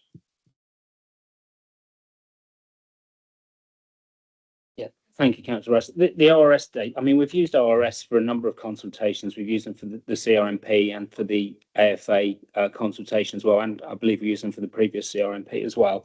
When we looked into that request that you asked for in terms of the additional level of data, ORS advised us that that would not meet the confidentiality level, the confidence level that they require for best practice in terms of social research. It doesn't meet their threshold, which is the reason why they advised that it wasn't put into the report. So we obviously use them as an independent specialist professional company, and that was the advice that they gave us. But that said, we still did provide that level of data to members because you asked for it. Thank you. Sorry, Chairman. So could you explain to me why ORS has confidence in data where the respondents are agreeing with the proposal, but doesn't have confidence in the data where respondents are opposing the proposals? That seems to me to be a rather bizarre position. I think it was around the 95% confidence threshold that they used to meet best practice in terms of social research. That was the advice they gave us. So the data that you had asked for hadn't met that standard, which was the reason why they recommended that it wasn't, well, they didn't put it into that report. It wasn't statistically given the confidence levels that they would use in terms of their best practice for social research. That was the advice that we got. Thank you. I think that ends. Councillor Gorman, is this another question? Another question, Chairman. Thank you. Is it a question or is it no? It is a question. So I'd just like to go back to Stokenchurch just for clarification. You know, you say it's not self-sufficient up there no more because it doesn't get used or on those lines. But what I would like to ask is, if that was closed down, what would happen to the facility, the asset of the aerials that look after EE network? Quite a big income comes in for that. Therefore, I would have thought that station alone was self-sufficient by that income to have helped it. But if we could clarify the how much we get if you're allowed to under GDPR or whatever. But if you could clarify that, please. Yeah, thank you. I understand that we do get a very small income from that mast, but that contract is due to expire in May next year, Mark? Yeah, I can't remember the exact dates off the top of my head, but yeah, you're right. It is self-sufficient because of the aerial site income. But yeah, those contracts are due to end shortly, and we factor that into the medium-term plan that's brought to the Fire Authority in February. The loss of that income already, regardless of what happens to that site, anyway. Yeah, and then in terms of the future of the station, if these proposals do go forward, that will be something that will be brought back to the authority for approval at a later stage. We do know someone that wants to lease it as a cafe. Okay, sorry, Chairman, just wanted to clarify. So I didn't quite catch that. So do you aim to keep the antennas that are there? If I recall, because I was there back in the day, there was other companies that wanted to have antennas there as well, and it could achieve that. So yeah, when the current contracts end, we don't plan to renew those because, without getting into too much detail, the telecommunications code has changed since we ordered those contracts, which puts the access rights and other clauses much more in favour of the telecommunications providers, and it makes it very difficult to maintain an operational fire station under the new code due to the access rights for them to be able to get up and work on the aerials, etc. So across all of our sites, we don't plan on extending the contracts under the new code. Thank you. Chair, I was asked the question at the time. I wasn't able to access the text of the question directly, but to You're talking to the chairman instead of the mic. my mic is on. I was just explaining to that I wasn't able to access the text of the question directly that Councillor Rouse had posited. So yeah, I'm confident that the legal implications and the legal considerations are adequately covered in the report under legal implications, and then also they're expanded slightly in terms of the public sector ecology duty and the fact that it does mention that there is an updated equality impact assessment within the papers that does look at those individuals with protected characteristics that might be vulnerable to fire within the communities. So I am satisfied that all relevant legal considerations and legal implications are covered for members to make a decision today, should they decide to do so. Sorry, Graham, so you're addressing the equalities impact assessment question, not the legal risk of the industrial dispute? Oh, I moved on to, yeah, no, I'm satisfied that in terms of legal implications, they're adequately covered under the legal implications, but then I went on to say that the other legal implication that members need to adjust themselves to is the public sector ecology duty, which I'm satisfied is covered. And in terms of there being an express comment on what the FBU have stated today about they may choose to lodge a trade dispute, that's not reflected in the report because presumably that wasn't known to officers when they were doing their compiling the report and doing their risk assessment. It's a risk that's been highlighted, and members can evaluate that in their decision.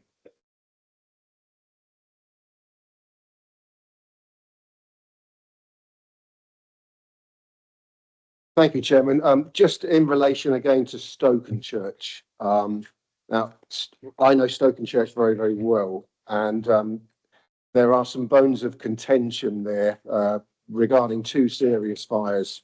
One was a few years back in Collier Road, where a terrace of timber frame houses, the N1 caught fire, and the response was a very, very long time, and people were standing in the street in their dressing gowns, waiting and waiting for a response. And also the King's Arms fire, which again was a very, very serious fire. And the building is derelict and burned out and sitting there in the middle of the village, opposite the fire station almost. So the fire service is on people's minds in Stokenchurch, and there's a permanent reminder with that burned out structure. So can the chief, I mean, I've no doubt that the members opposite are going to vote through the closure of Stokenchurch in a few minutes. So can the chief give the residents of Stokenchurch some further reassurance that we're around, perhaps by sending a fire engine up there and letting them sit waiting for an incident, you know, give them a presence up there Rather than sitting in Wickham Fire Station, for example, sit up there for a couple of hours and just respond from there, just to give those residents the assurance that, you know, this service is actually there for them. And Chairman, I just had a quick look on eBay. It's been a long time since we've had a green goddess here in Aylesbury, but there are a number for sale, but unfortunately for you, they're all toy ones. Thank you, Councillor Hall. I mean, we've already had this conversation about planning for the future, depending on what the proposals are today. But certainly the conversations I've had with Emily and the team are that we recognise we will need to continue with our comms.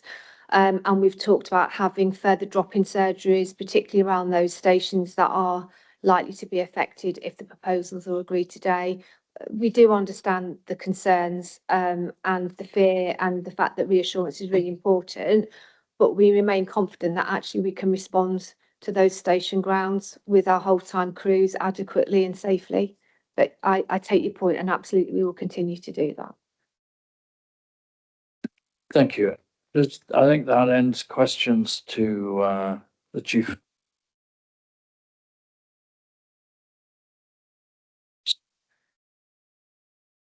Seems to have a rather bouncy button, this one. So, thank you for your questions and responses from the Chief Fire Officer. We're now able to move forward. And with that in mind, from the Chair, I would like to propose the acceptance of the recommendations from the Chief Fire Officer, which are covered in pages 7 and 8 of the report. And I invite Councillor Bailey to second that. Thank you, Councillor Bailey.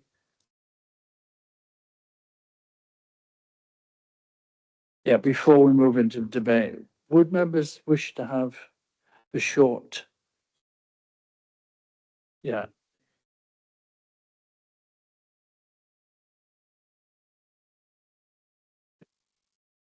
If there has been a request for a short adjournment for a comfort break, and I ask those who are not in requirement of that to be sympathetic.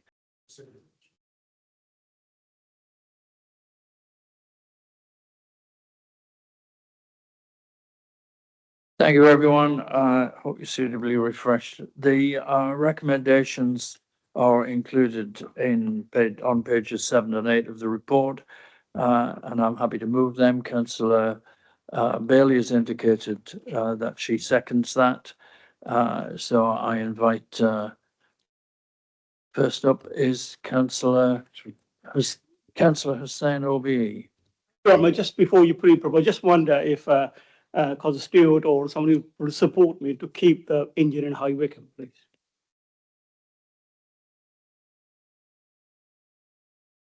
Councillor Hussain, I suggest that you raise that issue when you speak in the debate. Okay, and the outturn we'll see as we progress.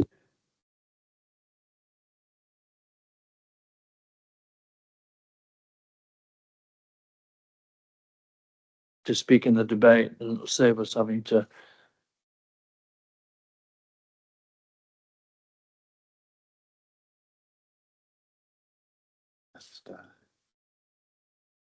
statutory.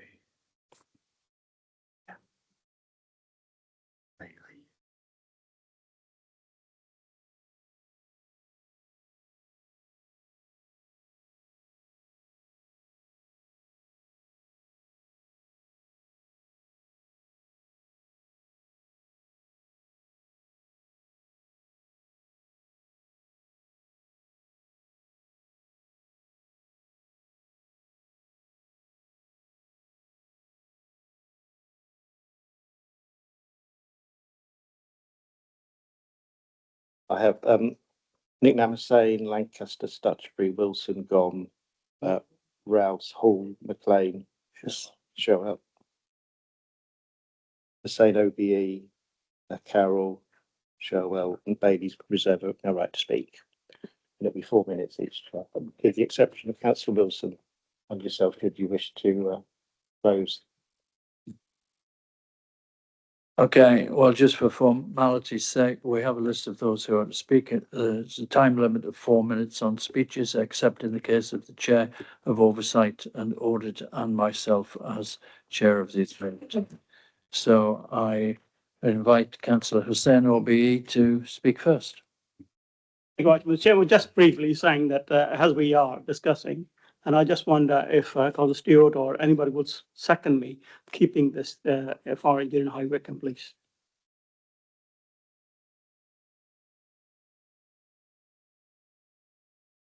Please, yes, please.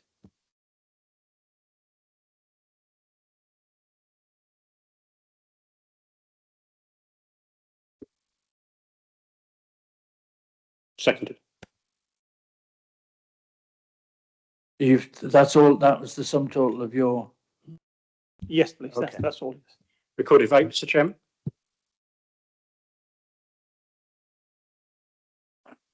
We have, can you just, for the sake of recording this, be clear about your proposal in with regard to Wycombe, just so that Katie can get it logged.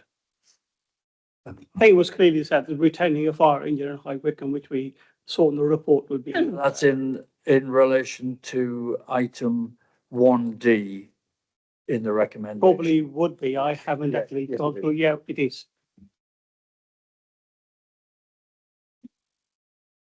Okay, we have proposal. Doesn't matter.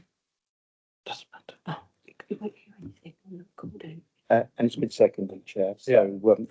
We can now move into the debate onto the amendment of the amendment. So does anyone wish to speak to the amendment to retain the on-call engine at High Wycombe? Councillor Hall. Thank you, Chairman. And I've been very consistent in my time at the Fire Authority that High Wycombe is such a key station for the south and the southeast of the county. When the retained pumps are not available, a lot of us rely on High Wycombe to turn out. Frequently, those two whole-time fire engines at High Wycombe are on the motorway or at other incidents, and it leaves us all very, very vulnerable until other appliances can turn up from other stations, either within the county or from Berkshire or Oxfordshire or London, to backfill that station. As my retired firefighter eloquently put it, if Brill can crew a fire engine, why on earth can't High Wycombe? And I would urge everyone actually to, let's remove that line D, 1D, and let's have a focus group in the coming weeks, and let's look at how we can crew that engine. We can do it with a flexi crew. We can use spare whole time. We can have a mixture of retained or whatever. We can even do bank shift. But I do feel very, very strongly that High Wycombe, being our first and the most important and busiest station, should have that third engine, and we should do the best to our very ability to crew it. Thank you, Councillor Hall. Anyone else wish to speak to that? Councillor Carroll. Thank you, Chairman. I've been around in High Wycombe all my life, a resident, very proud of it. And I think it was Doug said about talking to communities, and thank you for doing that. You said you talk to the communities. I talk to them every day for 34 years, and perhaps all those years I've been around in Wycombe. This actual point is very, very important to our station and our public, and the trust factor in our communities at the moment is going to damage Wycombe completely. So I appeal to people here to keep this pump in place, and please, as Gary's is saying, it's so central. It's everywhere. We're working at the moment within Bucks. We're trying to enhance trust in the public. So can I appeal that I support the amendment?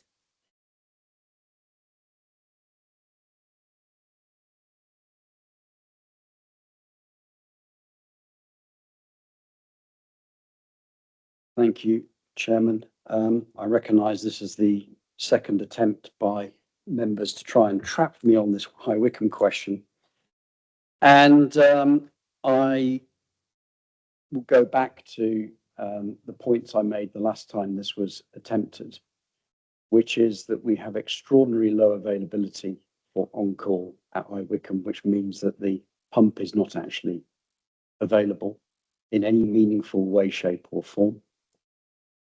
And my response is the same as it was last time, which is that, as it says in the recommendation, existing on-call staff will be redeployed to support their nearest on-call station to improve availability in South Buckinghamshire, which in our case will be Marlow, which does have good availability, but the average FTE is still 3.6.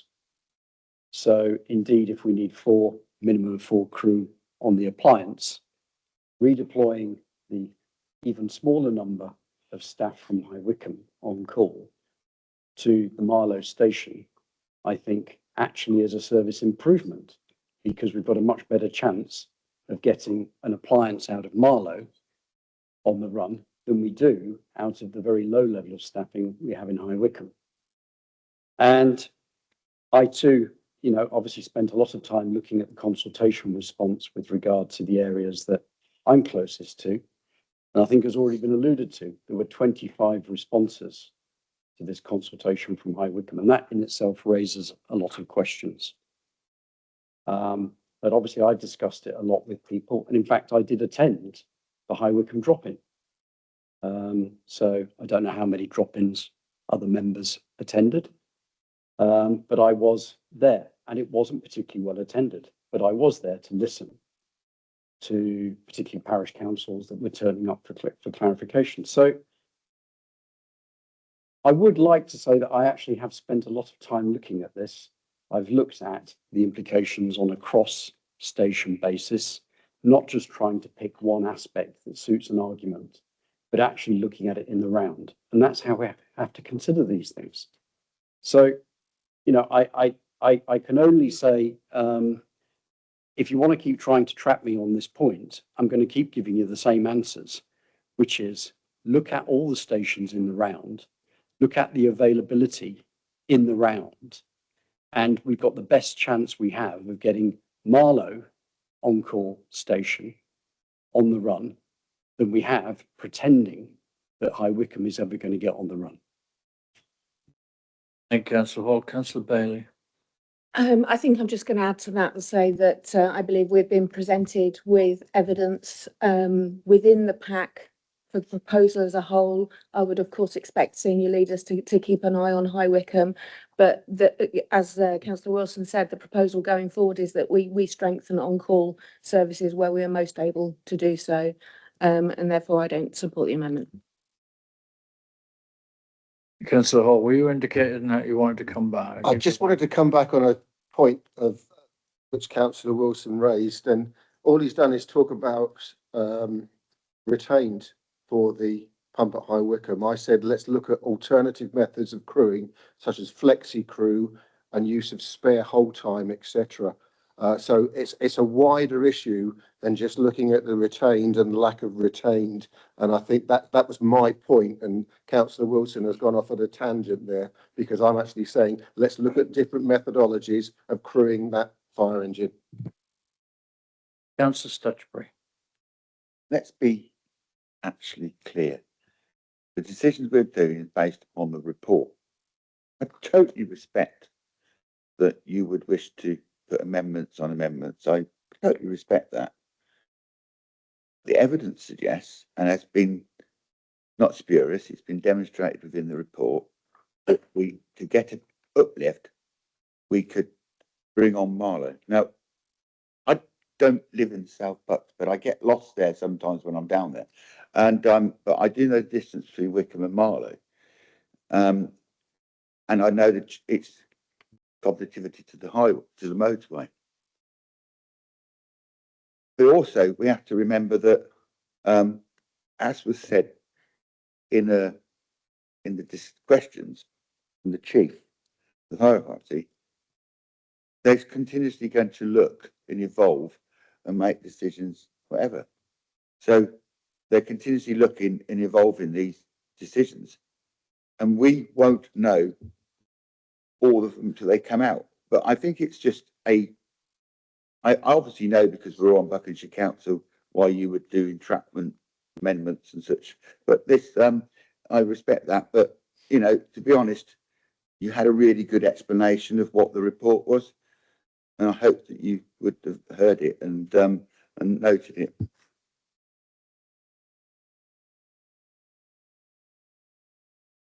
Councillor Rose. Recorded vote, Mr. Chairman. Councillor has also. Councillor Rose, do you intend to speak a second, or do you want to move to the vote? So I will speak very briefly, but I'll then just move to the vote. So all I would say is it's not entrapment. It is holding people to account for decisions that will have long-term consequences for communities that they represent.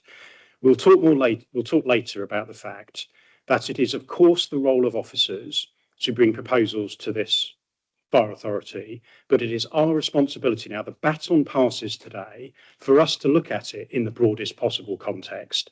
The idea that this report provides clear evidence, not to mention a clear mandate to drive through these proposals, is frankly risible. And in terms of High Wycombe, this is the busiest station in Buckinghamshire. It is a station where we have the capacity in terms of people in the vicinity to create an on-call. That shouldn't be, and it isn't, to the detriment of Marlow, which, by the way, the last time I was at the People Awards got the operational team of the year. So that is an on-call station that is thriving and operating. So there are, you know, one of the comments that's been made is disinformation. One of the things that we have to avoid is disinformation being taken on the pretext of one element of a 238-page report.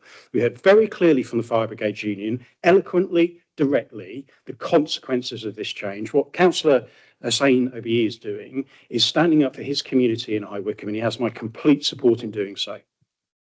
Recorded vote, Mr. Chair.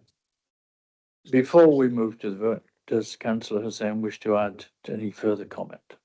No, nothing at all. It just means it's be a great loss if we do lose that. And I think I'll just ask you all the members to support that we can maintain it. Like everybody said, that's one of the busiest and nearest to the M40 and other areas. And I think if we can maintain it, that would be wonderful and great news for people of High Wycombe. Sorry, we'll now move to a recorded vote. And I'll hand over to Graham Britton. Sorry, Chair, can I just get clarification on the amendment? Yeah. Sorry, on the amendment, indeed, yes. This is a recorded vote for the amendment to delete 1D, which pertains to High Wycombe. By surname alphabetical order, could you indicate when your name is called if you're for, against, or abstain? Bailey. Against. Thank you. Banks. Yeah. Carol. For. Thank you. Exxon. Thank you. Gom. For. Thank you. Paul. For. Thank you. Hussain Obe. For. Thank you. Nick Namasain. Against. Thank you. Lancaster. Against. Thank you. McLean. For. Thank you. Munger. Against. Thank you. Rouse. Excuse me, for. Thank you. Sherwell. Yeah. Thank you. Stutchbury. Against. Thank you. Wilson. Against. Thank you. That amendment fails, Jack. Thank you. The amendment fails, so we carry on with the debate on the recommendations in full. So I think Councillor Hall was, I'm sorry, that's relating. Next we have Councillor Nick Namasain. Thank you, Mr. Chairman. Find it strange, 128-page report, it keeps on saying it's risible. Very weird. This report and this piece of work, extensive as it is, and the amount of time has been taken, is on the on-call service. Now, the on-call service has been a long-term issue under previous boards, which didn't fix it, basically. Which didn't fix it, basically. Now, this has been brought to our attention a number of times by HM inspections and previous reports. The CRMP, as was reported in a question and answer session, instigated a review in December of 24. So that was the previous board. And I quote that the chairman asked for flexibility and innovation, unlike previous investigations. And now we have the report in front of us. For it to be called risible, to be called without evidence, is a strange state of affairs. The two stations that are being asked to be closed, again on the question and answer session, was reported that one has not operated for 7 years, one has not operated for 5 years. The previous boards had it within their remit to either cost or budget for them to be brought back. They didn't to be brought back on stream. At the moment, there's no funding to bring it back on stream, and the cost is, as we've been told, and again in the question and answer session, 150,000 per station to keep them empty and closed. So how it can be sensible to keep them in that state of affairs, I don't understand. The recommendations do not restrict the authority in any way, shape or form from adapting to any growth or any future plans, and it can adapt and grow as it wishes.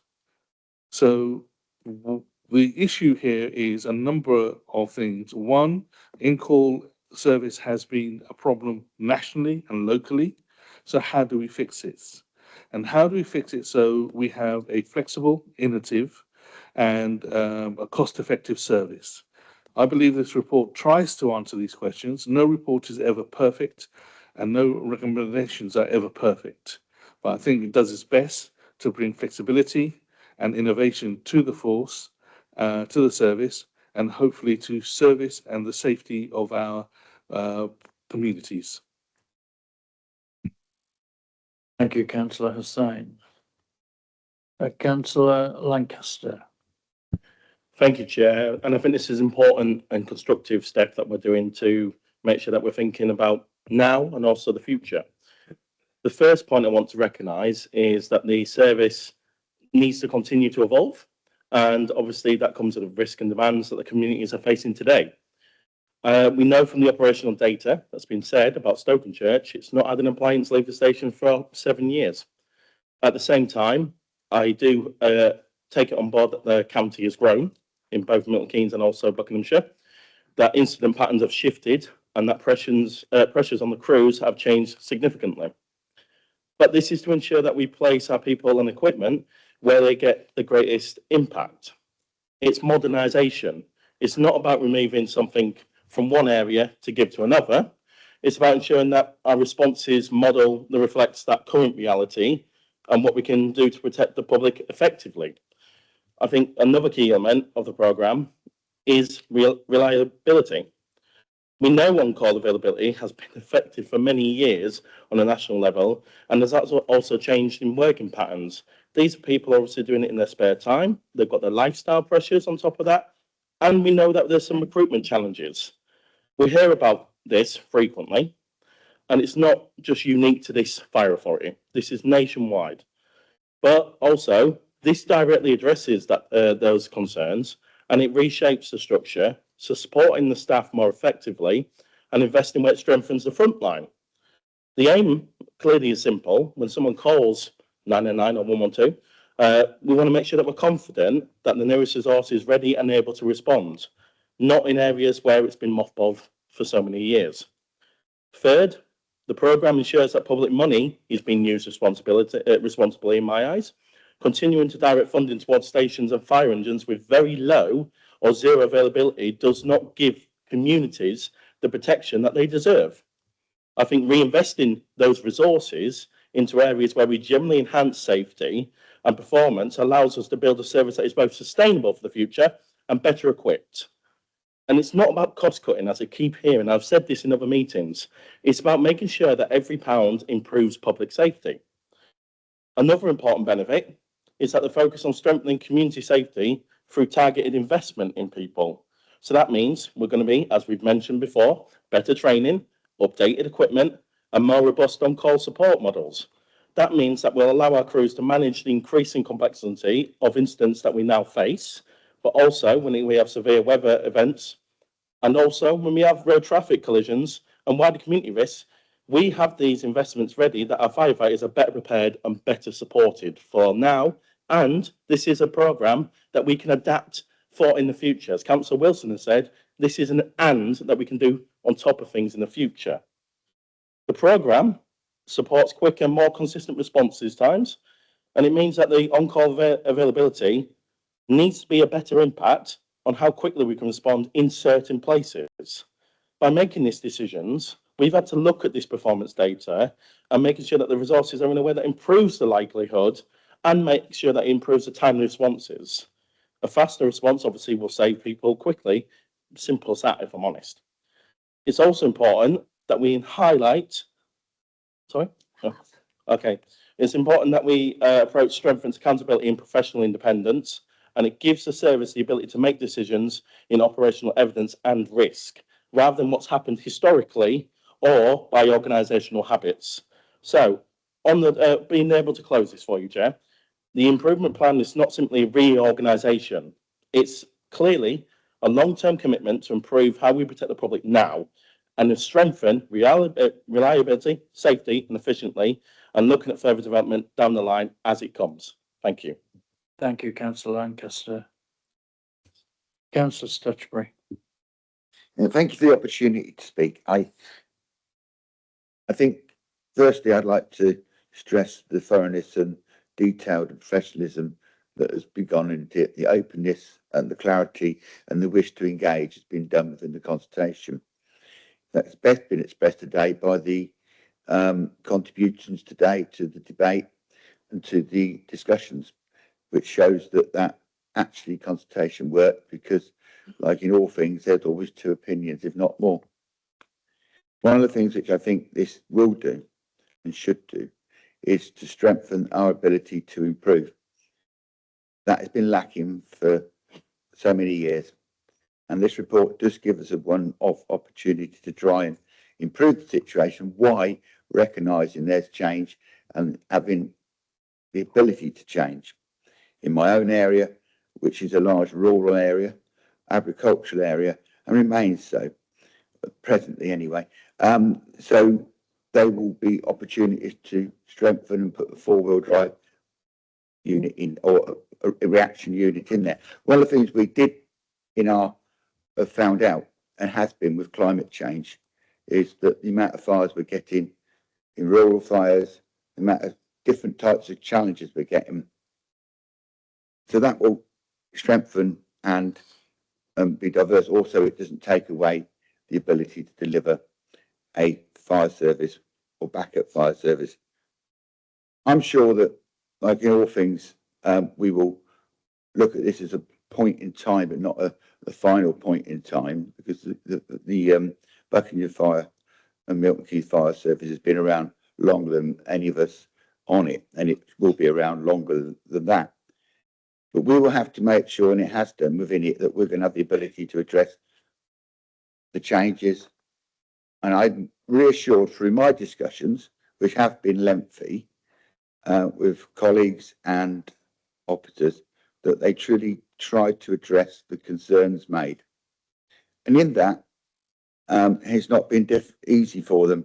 They have received immense challenge to carrying out their professional position and work in this. And I support the officers in their time doing it. But by supporting them, I support the opportunity to improve, to bring the service back into kilter. If we'd left it again for another period and didn't do anything to address it, and didn't look to address it, I think that would be negligent, irresponsible. And when there's a known failing and a potential risk through that failing, doing nothing or not addressing it or not trying to address it in itself is worse than where we were before, in the sense we didn't do anything. So lastly, thank you for what you've done. I'm sure it will carry on its discussions outside whatever decision we take today. I only hope that those discussions outside remain around the facts, remain about the accuracy, and remain around the truth.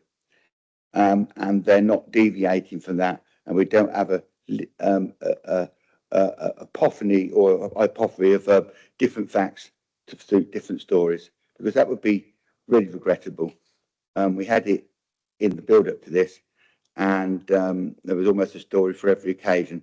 So I thank you very much for it done, and I shall be supporting it because it's the right thing to do for the whole of Buckinghamshire. Thank you. Thank you, Councillor Stutchbury. Councillor Wilson, I just remind you, Councillor Wilson, you're not restricted to 4 minutes in your capacity as Chair of Audit and Oversight.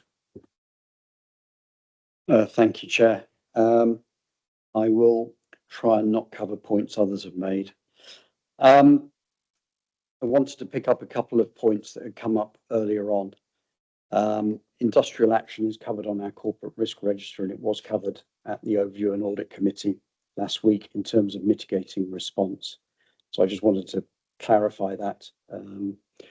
So it is something we do go through at the Overview and Audit Committee, and it is something that is considered by the committee when we meet. I also wanted to pick up a point around our financial performance, and comment was made on, you know, how fortunate we are with our finance team. And again, last week we talked about the excellent treasury management performance that has contributed to our overall financial performance, particularly giving an additional return, which takes pressure off elsewhere. And much of that is non-revenue, right? So deferral of capital and pension cost contribution. So all of those things go to contribute to our overall financial performance. I'm not sure how many members of the authority are or have been a member of the Market Research Society, but I have. And I do understand a little bit about consultations, market research, etc. It is very clear this is a consultation. It is not a piece of market research. So I totally understand ORS's point around how you should treat data. And it is really important. It's down around base sizes when you start to get into subsamples, and the ability of those base sizes, particularly in a quantitative study, to provide insight where there is no insight, where it's not statistically sensitive, and they use the 95% confidence level. I think it is fair to say, and based on ORS's professional experience of doing this across a number of social projects, that 956 questionnaire responses, plus all the focus groups, and we shouldn't forget those in this because they're an important part of the overall process. And that qualitative and quantitative piece is really, really important. But that level of response still reflects 0.1% of the overall population of Buckinghamshire and Milton Keynes. And therefore one has to take the importance of public consultation in accordance with also trying to ascribe to it, you know, the appropriate level of input. It is not a referendum, and it is not a weighted, quoted piece of market research to be fully representative. And I do think we have to take that into account. If we were to do something like that, then it would be a very different exercise. Personally, I would prefer all consultations done by local authorities or public bodies to be a fully weighted, quoted piece of market research. By comparison, the community governance review on Wickham got nearly 5% response. It had a statistically significant favourability of 99%, and it was completely disregarded by the administration of Buckinghamshire Council as not being representative. So, you know, it's horses for courses. When it suits people, they take it on board, and when it doesn't suit them, they ignore it. So I'm not doing it, I'm qualifying the ORS and what it is and what it isn't. So I'm pointing that out to you, Chairman. And with regard to the item that was previously mentioned, I'd hate to be giving disinformation, so I was actually not correct about the Marlow FTE. It's 3.5, not 3.6. And the total employees for On-Call is 10. And I fully agree with Councillor Rouse that it is a very, very successful example of how an on-call station can work. But 3.5 is not sufficient to crew an appliance. High Wycombe, we have 3 on-call employees and a full-time equivalent of 1.5, and Beaconsfield, the other one, the other side of my ward, 3 on-call employees and a full-time equivalent of 1.42. I think there's a much better chance using all of those on-call employees for the betterment of getting on-call appliances on the run. For that reason, I support the recommendations. Well done. Thank you, Councillor Wilson. Councillor Gong. That's very kind, Chairman. I'm just conscious that I have another meeting at 2 as well, so I appreciate getting on. It's a meeting I can't get out of. But anyway, I'll be quick. So mine within the debate is more of a request or a plea, please, Chairman, and everyone just bear with me. It's quite clear that this is going to go through from the sound of what's going on. But I plead to the Chief for my area, and you know how conscious we are with the rural community, despite my colleague to my right. I think he's sort of in the dark ages when it comes to thinking that IVCO is going to be quite good. But I would like to have a meeting with you for the concern of the farmers in the rural community. Is that IVCO going to be sufficient in that area? All of them are very knowledgeable about vehicles when it comes down to that, and many have commented to me about it, that it won't be sufficient. The other professionals, they are not, but they are very keen on when it comes to that. So a discussion would be very good to have. And I'm sure they would, because they won't want me to come back when an incident possibly does happen and go, we told you so. So I'd really appreciate some of your time as we move forward. Okay, maybe Councillor Sturgeby would like to join me when we have that meeting, because he's always quite concerned, but lack of understanding when it comes to those sort of things. Hold on. Councillor Sturgeby. No. Thank you. Councillor Rouse.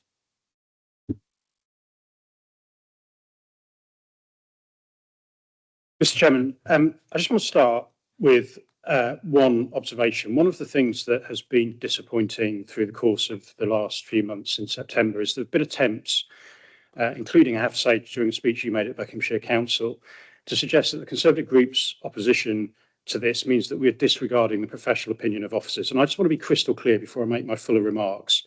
I have personally, I know my group has, deep respect for the Chief Fire Officer and the Deputy Chief Fire Officer for that matter. They have a difficult task and they have presented proposals, and it strikes me that Councillor Hussain tries to sort of do this gotcha moment with me, my flexibility and innovation comment. Cutting fire engines is neither flexible nor innovative. But it is our job as elected officers to now, elected members to now apply scrutiny and the broader perspective of the community representative role that we have to these proposals.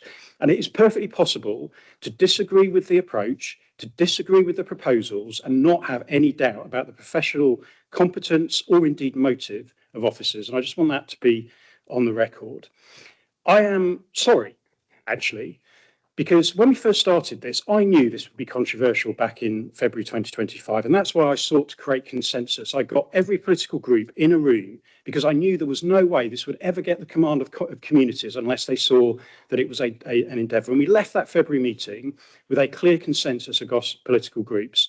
And I failed because I trusted that from that meeting, where we gave a very different direction, that officers would be working up those proposals. And I should have held feet to the fire harder so that we came out of the last period with those proposals in the way that had been directed before.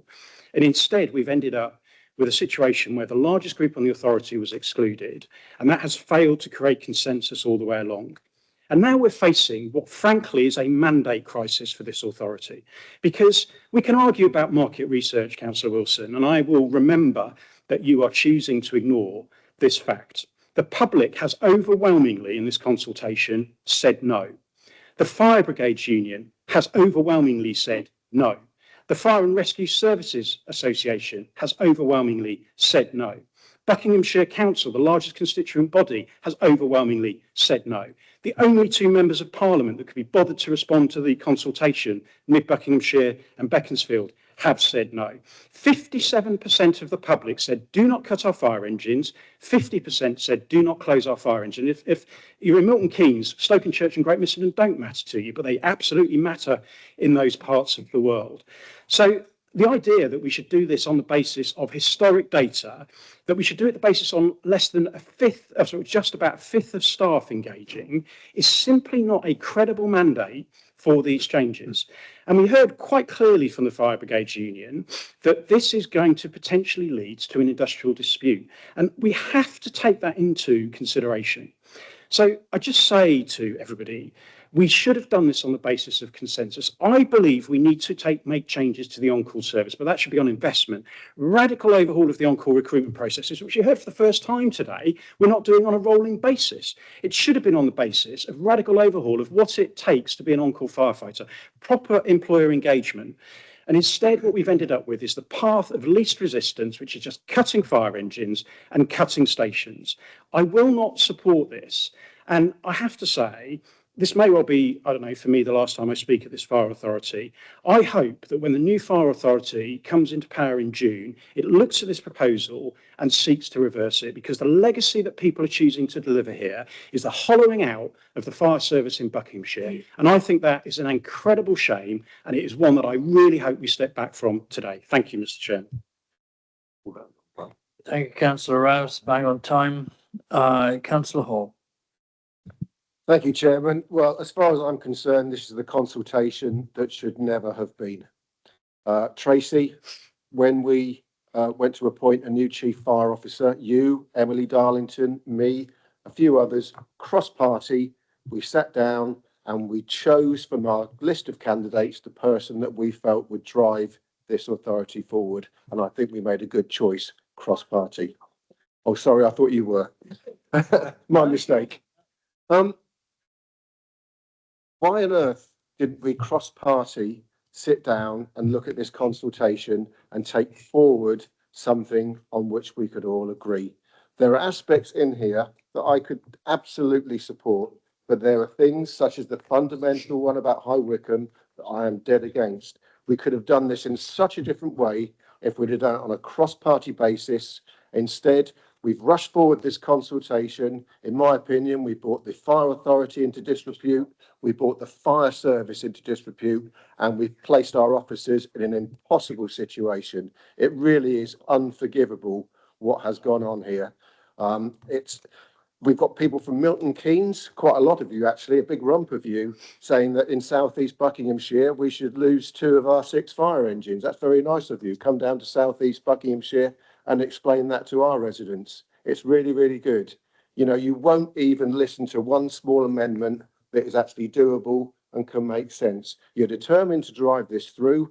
We've had Labour councillors and Liberal Democrat councillors who've never been to a fire authority meeting in their lives, posting facts all over social media. Oh yes, this must happen because of that. Oh, blah, blah, blah, blah, blah. It's been an absolute sham. And as I say, it's brought the whole thing into disrepute. And the best thing is throw this thing in the bin and let the new fire authority come up with a consultation that we can all agree on.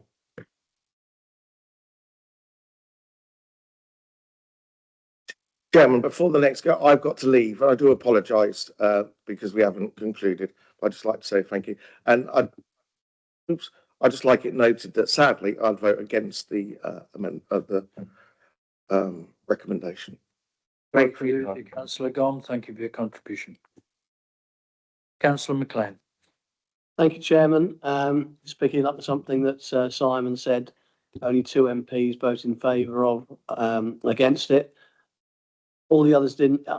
They didn't respond. There's 15 of us in the room now, and plus 2 others, 17. But the MPs have also should have had some input to this consultation and responded, so that we could have taken all of their views into account.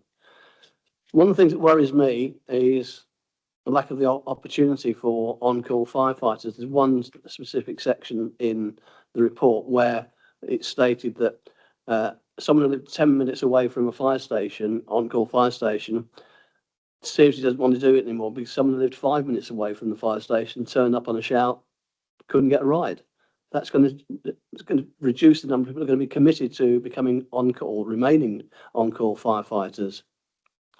I think the point that was made by the FBU about looking at the NFCC report, I have to say I didn't read all 291 pages, but I did read the exec summary.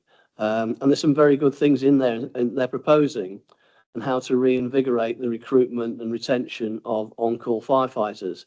And looking at the report, as the chief said, we've got a smaller number this year as on-call firefighters, but we have in the past, a year in 2024 took on 25, only 7 in 24, and 25 only 7. So what's gone wrong? Is it culture? Is it change in people's view? Are we getting it right? I go to quite a lot of the on-call have a go sessions at Only because it's local and let's see what's going on. I think that the points that we would like to consider, and I think some of them is defer this. We've reviewed it, we've debated it at length. There are some good points in here. There are some bad points. As people know, I'm right at the northernmost tip of the map. And people say, oh, it's not going to affect us here in Only. I said, it might do, because if the Only crew go out on resilience and move somewhere else, then if something happens in Only when they could have been on the run and doing first response, they won't be near. So there is it does impact the whole of the Buckinghamshire and Milton Keynes areas, because there'll be less on-call firefighters on the available at any time. So I would really like to think that we could reject this in its current form, and as has already been said, let's reconvene. Maybe I won't be here in June, maybe others won't be here in June, and look at it again and try and have a more comprehensive and meaningful workshop system that we have, because Simon said we had the one in February 2024-25, and I'd not been involved in anything until this came out as a report. So I certainly think I would ask members to support those, the rejection of it in its current form. Thank you, Councillor McLean. Councillor Hussain, although you actually did speak earlier, it was specific, and therefore I'm happy that you speak again to the full debate if you wish. Thank you very much, Mr. Chairman. I've got nothing to add.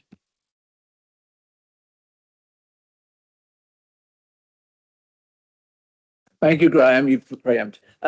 Much has been said, and I think it's been a fine, brilliant speech from Councillor Rouse. He highlighted most of what I was going to say. But we've got 95,000 houses.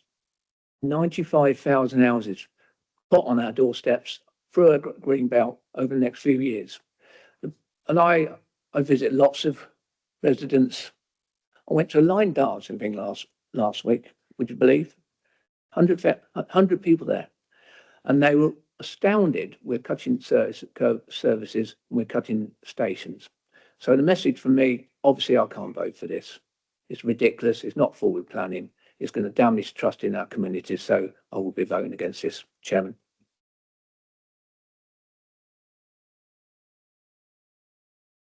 Thank you, Councillor Carroll. Councillor Sherwell. Thank you, Chairman. First thing I'd say is I genuinely believe that everybody sitting around this table wants the best result for our fire service and the best service for our local people. We may have significant differences about how that can be achieved, but I do believe that everybody holds that objective. Second thing I'd say is it's really noticeable on the consultation that on virtually every question, if not every question, the staff of our authority are more in favour of what is being proposed than the public. Now, okay, you can argue about the percentage and the statistical significance, but it's a higher percentage of our staff than it is for the public by a long way. But it is a fact that those are the way that the numbers have come out quite dramatically, actually. And I think we take that into account when people start talking about industrial action. I would also say that we all have our anecdotal experiences of talking to people, and I've had people come up to me and say, this is awful. You actually explain what's happening and say, oh, yeah, perfectly sensible, including at least one retained firefighter who's done that. And I do find it strange to really say that a station that hasn't operated for 5 years or 7 years, continuing to not operate, is a cut. Materially, it is absolutely no difference whatsoever. The question is, what do we do going forward? And in one sense, this is where the weakness in the report is. But it's a weakness that's there because the report wasn't designed to deal with it. And you're quite right talking about 950,000 houses and all the rest of that. And I know our officers are talking to Bucks about the local plan and all the rest of that. And it's really quite difficult because the developments currently going on just starting north of Aston Clinton Road, were first approved in principle in 2009. So actually knowing when these places are coming online is very difficult. And what we have to do is to have a plan that takes account of that. We will need extra engines and we will need them in certain places. And they will be paid for by the council tax, the people that are living in those new houses. And that's straightforward, but there's an enormous facing issue there that we have to tackle somehow. And I hope we'll get into much more detailed discussion next year about how we actually do that. But what this is seeking to do is to say that there are things that don't work. How do we get them to work? I understand the point about Amersham, although I agree with what Councillor Wilson said. But I think the answer to that is we've already had the commitment from the Chief Fire Officer to expand the working group that exists already within the authority about development of the on-call service. And if people care to make the argument that a specific recruiting campaign for Wickham or something similar is the right thing to do within the structure of deciding what we want to do overall, that's fine by me. I wasn't prepared to vote for a one-off when there's a whole lot else to be discussed around it. But I'm more than happy for that argument to be made in the right context, which I believe is the group on how we take on-call forward. So paper isn't perfect, nothing's perfect in life. I'm more than happy that we should go forward with it, but remember that we have to continue to evolve as we go along. Thank you, Councillor Sherwell. I think that covers all of those who... Mr Chairman, conscious that I know you will want to speak, so out of respect for you, I'd like to move an amendment prior to your summing up of the main debate, if that's what you Now, the second.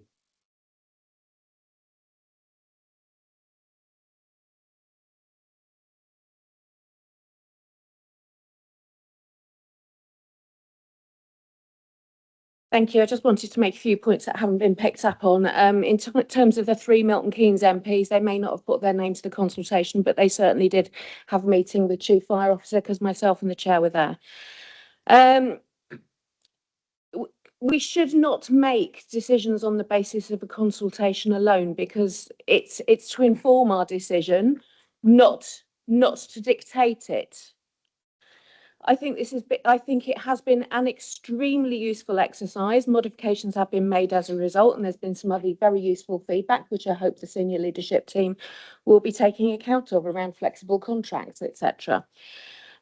We seem to be putting an awful lot of weight on the 1% of the Buckinghamshire population that answered the survey and discounting the 20% of the fire service staff who responded, 76% of whom agreed with the proposal to reduce the number of on-call engines, and I'm not going to add that up, but the majority of whom agreed with the proposal to permanently close Great Missenden and Stokenchurch fire stations. So that does contradict what the FBU have been telling us. I'm not going to dwell any more on the contradiction there, other than the fact that generally if people answer a survey, it's because they have a vested interest and a motivation to do so. So I don't know why the other 80% didn't answer it, but this is what we have. We can make of it what we will. I find it strange that we express our respect for the Chief Fire Officer and her team and then completely slate the report in front of us. I think that's a little bit ironic, if I'm honest. Councillor. Really, I think this is an important change. It's a difficult decision to take. It's there's a lot of historic things that have gone on which have made this situation very difficult, and a lot of the people in the who were responsible for the situation we're in now are not present. I will be supporting this motion. Thank you, Councillor Bailey. Thank you, Chairman. I just have to say, Councillor Bailey, that was an absolutely outrageous statement given the context in which I expressed respect for the Chief Fire Officer. Mr. Chairman, I'd like to move the following amendment, which I have discussed with the monitoring officer because my previous amendment was rejected for reasons we won't go into. So I'd like to insert under recommendations that the Fire Authority notes the completion of the consultation into the on-call improvement programme, the equality impact assessment undertaken, the low level of staff engagement in the consultation with only 109 staff participating out of a total headcount of 520, that 52% of overall respondents strongly disagreed, brackets 42%, or disagreed, brackets 10%, with the proposal to reduce the number of on-call fire engines, 42% strongly agreed, brackets 23%, or agreed, brackets 19%, that the public response showed A, 57% strongly disagreed, brackets 47%, or disagreed, brackets 10%, with the proposal to reduce on-call fire engines, 38% strongly agreed, brackets 20%, or agreed, brackets 18%. 50% strongly disagreed, brackets 42%, or disagreed, brackets 8%, with permanently closing Great Missenden Station, 41% strongly agreed, brackets 26%, or agreed, brackets 15%. C, 50% strongly disagreed, brackets 43%, or disagreed, brackets 7%, with permanently closing Stokenchurch Station, 41% strongly agreed, brackets 26%, or agreed, brackets 15%. That the results from the consultation show clear majority public opposition to reducing on-call fire engines and closing Great Missenden and Stokenchurch stations. The objections of the Fire Brigades Union and the Fire and Rescue Services Association to the proposals. The objection of Buckinghamshire Council, the largest constituent body, to the proposals. The objections of 2 members of Parliament for Mid Buckinghamshire and Beaconsfield to the proposals, the National Fire Chiefs Council NFCC on-call study, and that the NFCC study includes a number of steps and recommendations to improve on-call services that have not been considered by the Fire Authority. Then I would like to remove under 1 the removal of the following on-call crewed fire engines at the location. The subsections, I removed subsections A, B, C, D, and E, just leaving subsection F. Remove number 2, the closure and decommissioning of Great Missenden Fire Station and Stokenchurch Fire Station. Insert that a review of the industrial dispute stroke action risk from these proposals be undertaken and presented to the Executive Committee. I'd then like to delete under 5 the Chief Fire Officer and insert the Executive Committee. And then I would also like to insert that officers be asked to fully evaluate the NFCC on-call study recommendations and to invite the Fire Brigades Union and the Fire and Rescue Services Association to support that evaluation. That is the amendment from me, and it's seconded by Councillor McLean. Do you wish to speak to that, Councillor McLean? No formally at this stage, Chair. Thank you. Mr. Chairman, I am conscious that we have had an extensive debate on this matter, and therefore I would like to propose that we just move straight to the vote on the amendment. Are members content that we've moved directly? Recorded vote, Mr. Chairman. I think Mr. Britton has assumed. So. Yeah, and there was a lot for the meeting to take in, but Councillor Rouse will be providing me with a script because it was, for those reasons that outlined previously. So, so we'll now move to vote on the amendment that you have just heard, and I'm sure that a hard copy of that will be provided if it hasn't already been done. So to Katie. So moving to recorded vote on the amendment that Councillor Rouse has outlined. Surname alphabetical order. Please indicate if you are for, against, or abstain in respect of those amendments you've just heard outlined. Councillor Bailey. Against. Thank you. Councillor Banks. Thanks. Councillor Carroll. For. Thank you. Councillor Exon. Okay. Thank you. Councillor Gom, not here, sorry. Councillor Hall. For. Thank you. Councillor Sain OBE. For. Thank you. Nick Hussain. Against. Thank you. Lancaster. Against. Thank you. McLean. For. Thank you. Munger. Against. Thank you. Rouse. For. Thank you. Sherwell. Against. Thank you. Stutchbury. Against. Thank you. Wilson. Thank you. Those amendments failed, Jackie. The amendment fails. So I'll take this opportunity just to say a few words to conclude. I think we've had some very impassioned contributions today. I think given the length of time we spent on questions, many of the issues were responded to by the chief officer and the other members of the team. And indeed, just about every conceivable issue, I think, has been brought up in the debate, which is a good thing. I think it's important that we have the opportunity. But I think let me just say, largely for the benefit of members of the public who might be watching, I think this is not about the fire service as a whole. It's only in relation to the on-call element. And given that we respond to 99.7% of incidents using just 12 full-time fire engines, I think everyone needs to see this in that context. Equally, to recognise that in 2019 and again in 2023, Her Majesty's Inspector of Constabulary Fire and Rescue Services pointed out in much the same way each time that they were surprised, and I think that's an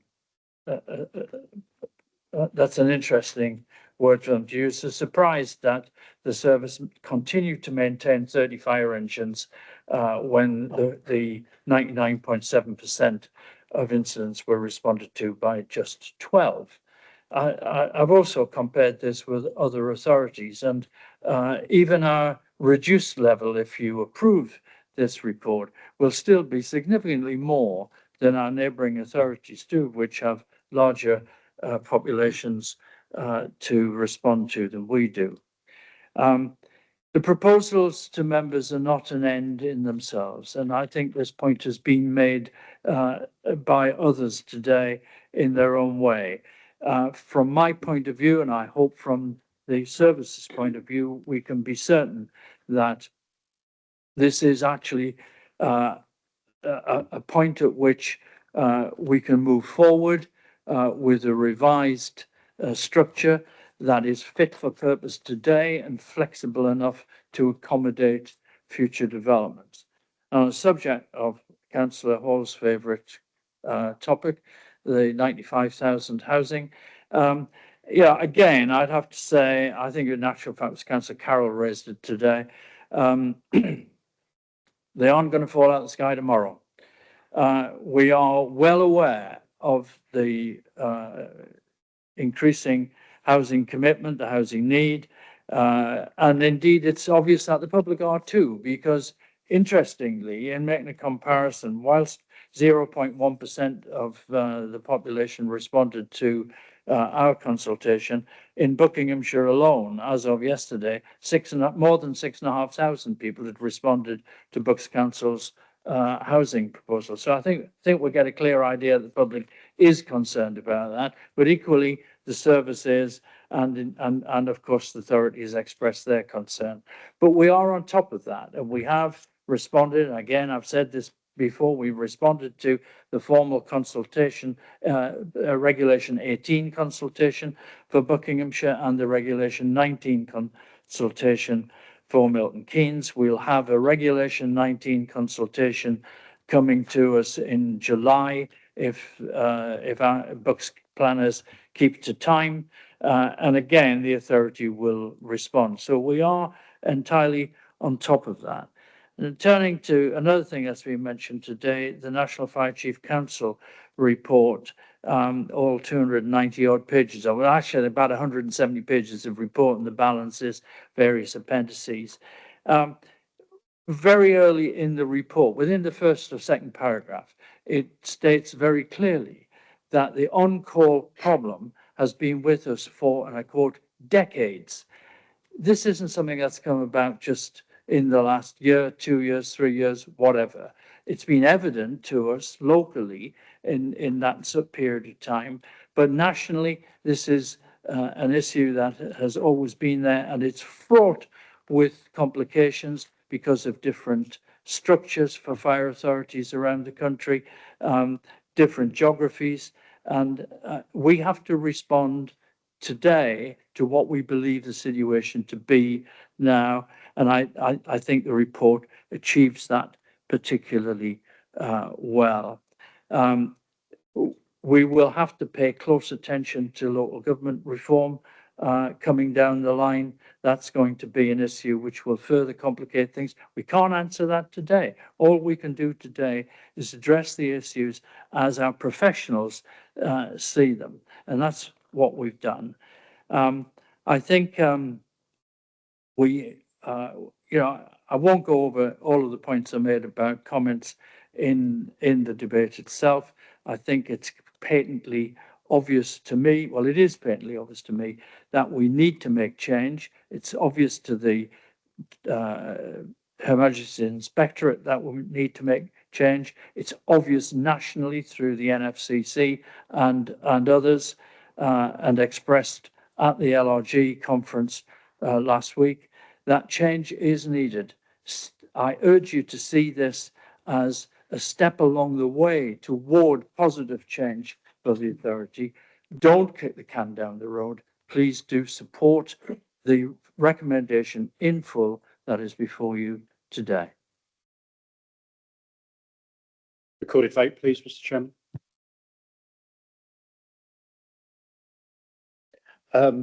This is a vote on the substantive motion that was put forward by you, Chair. Yes.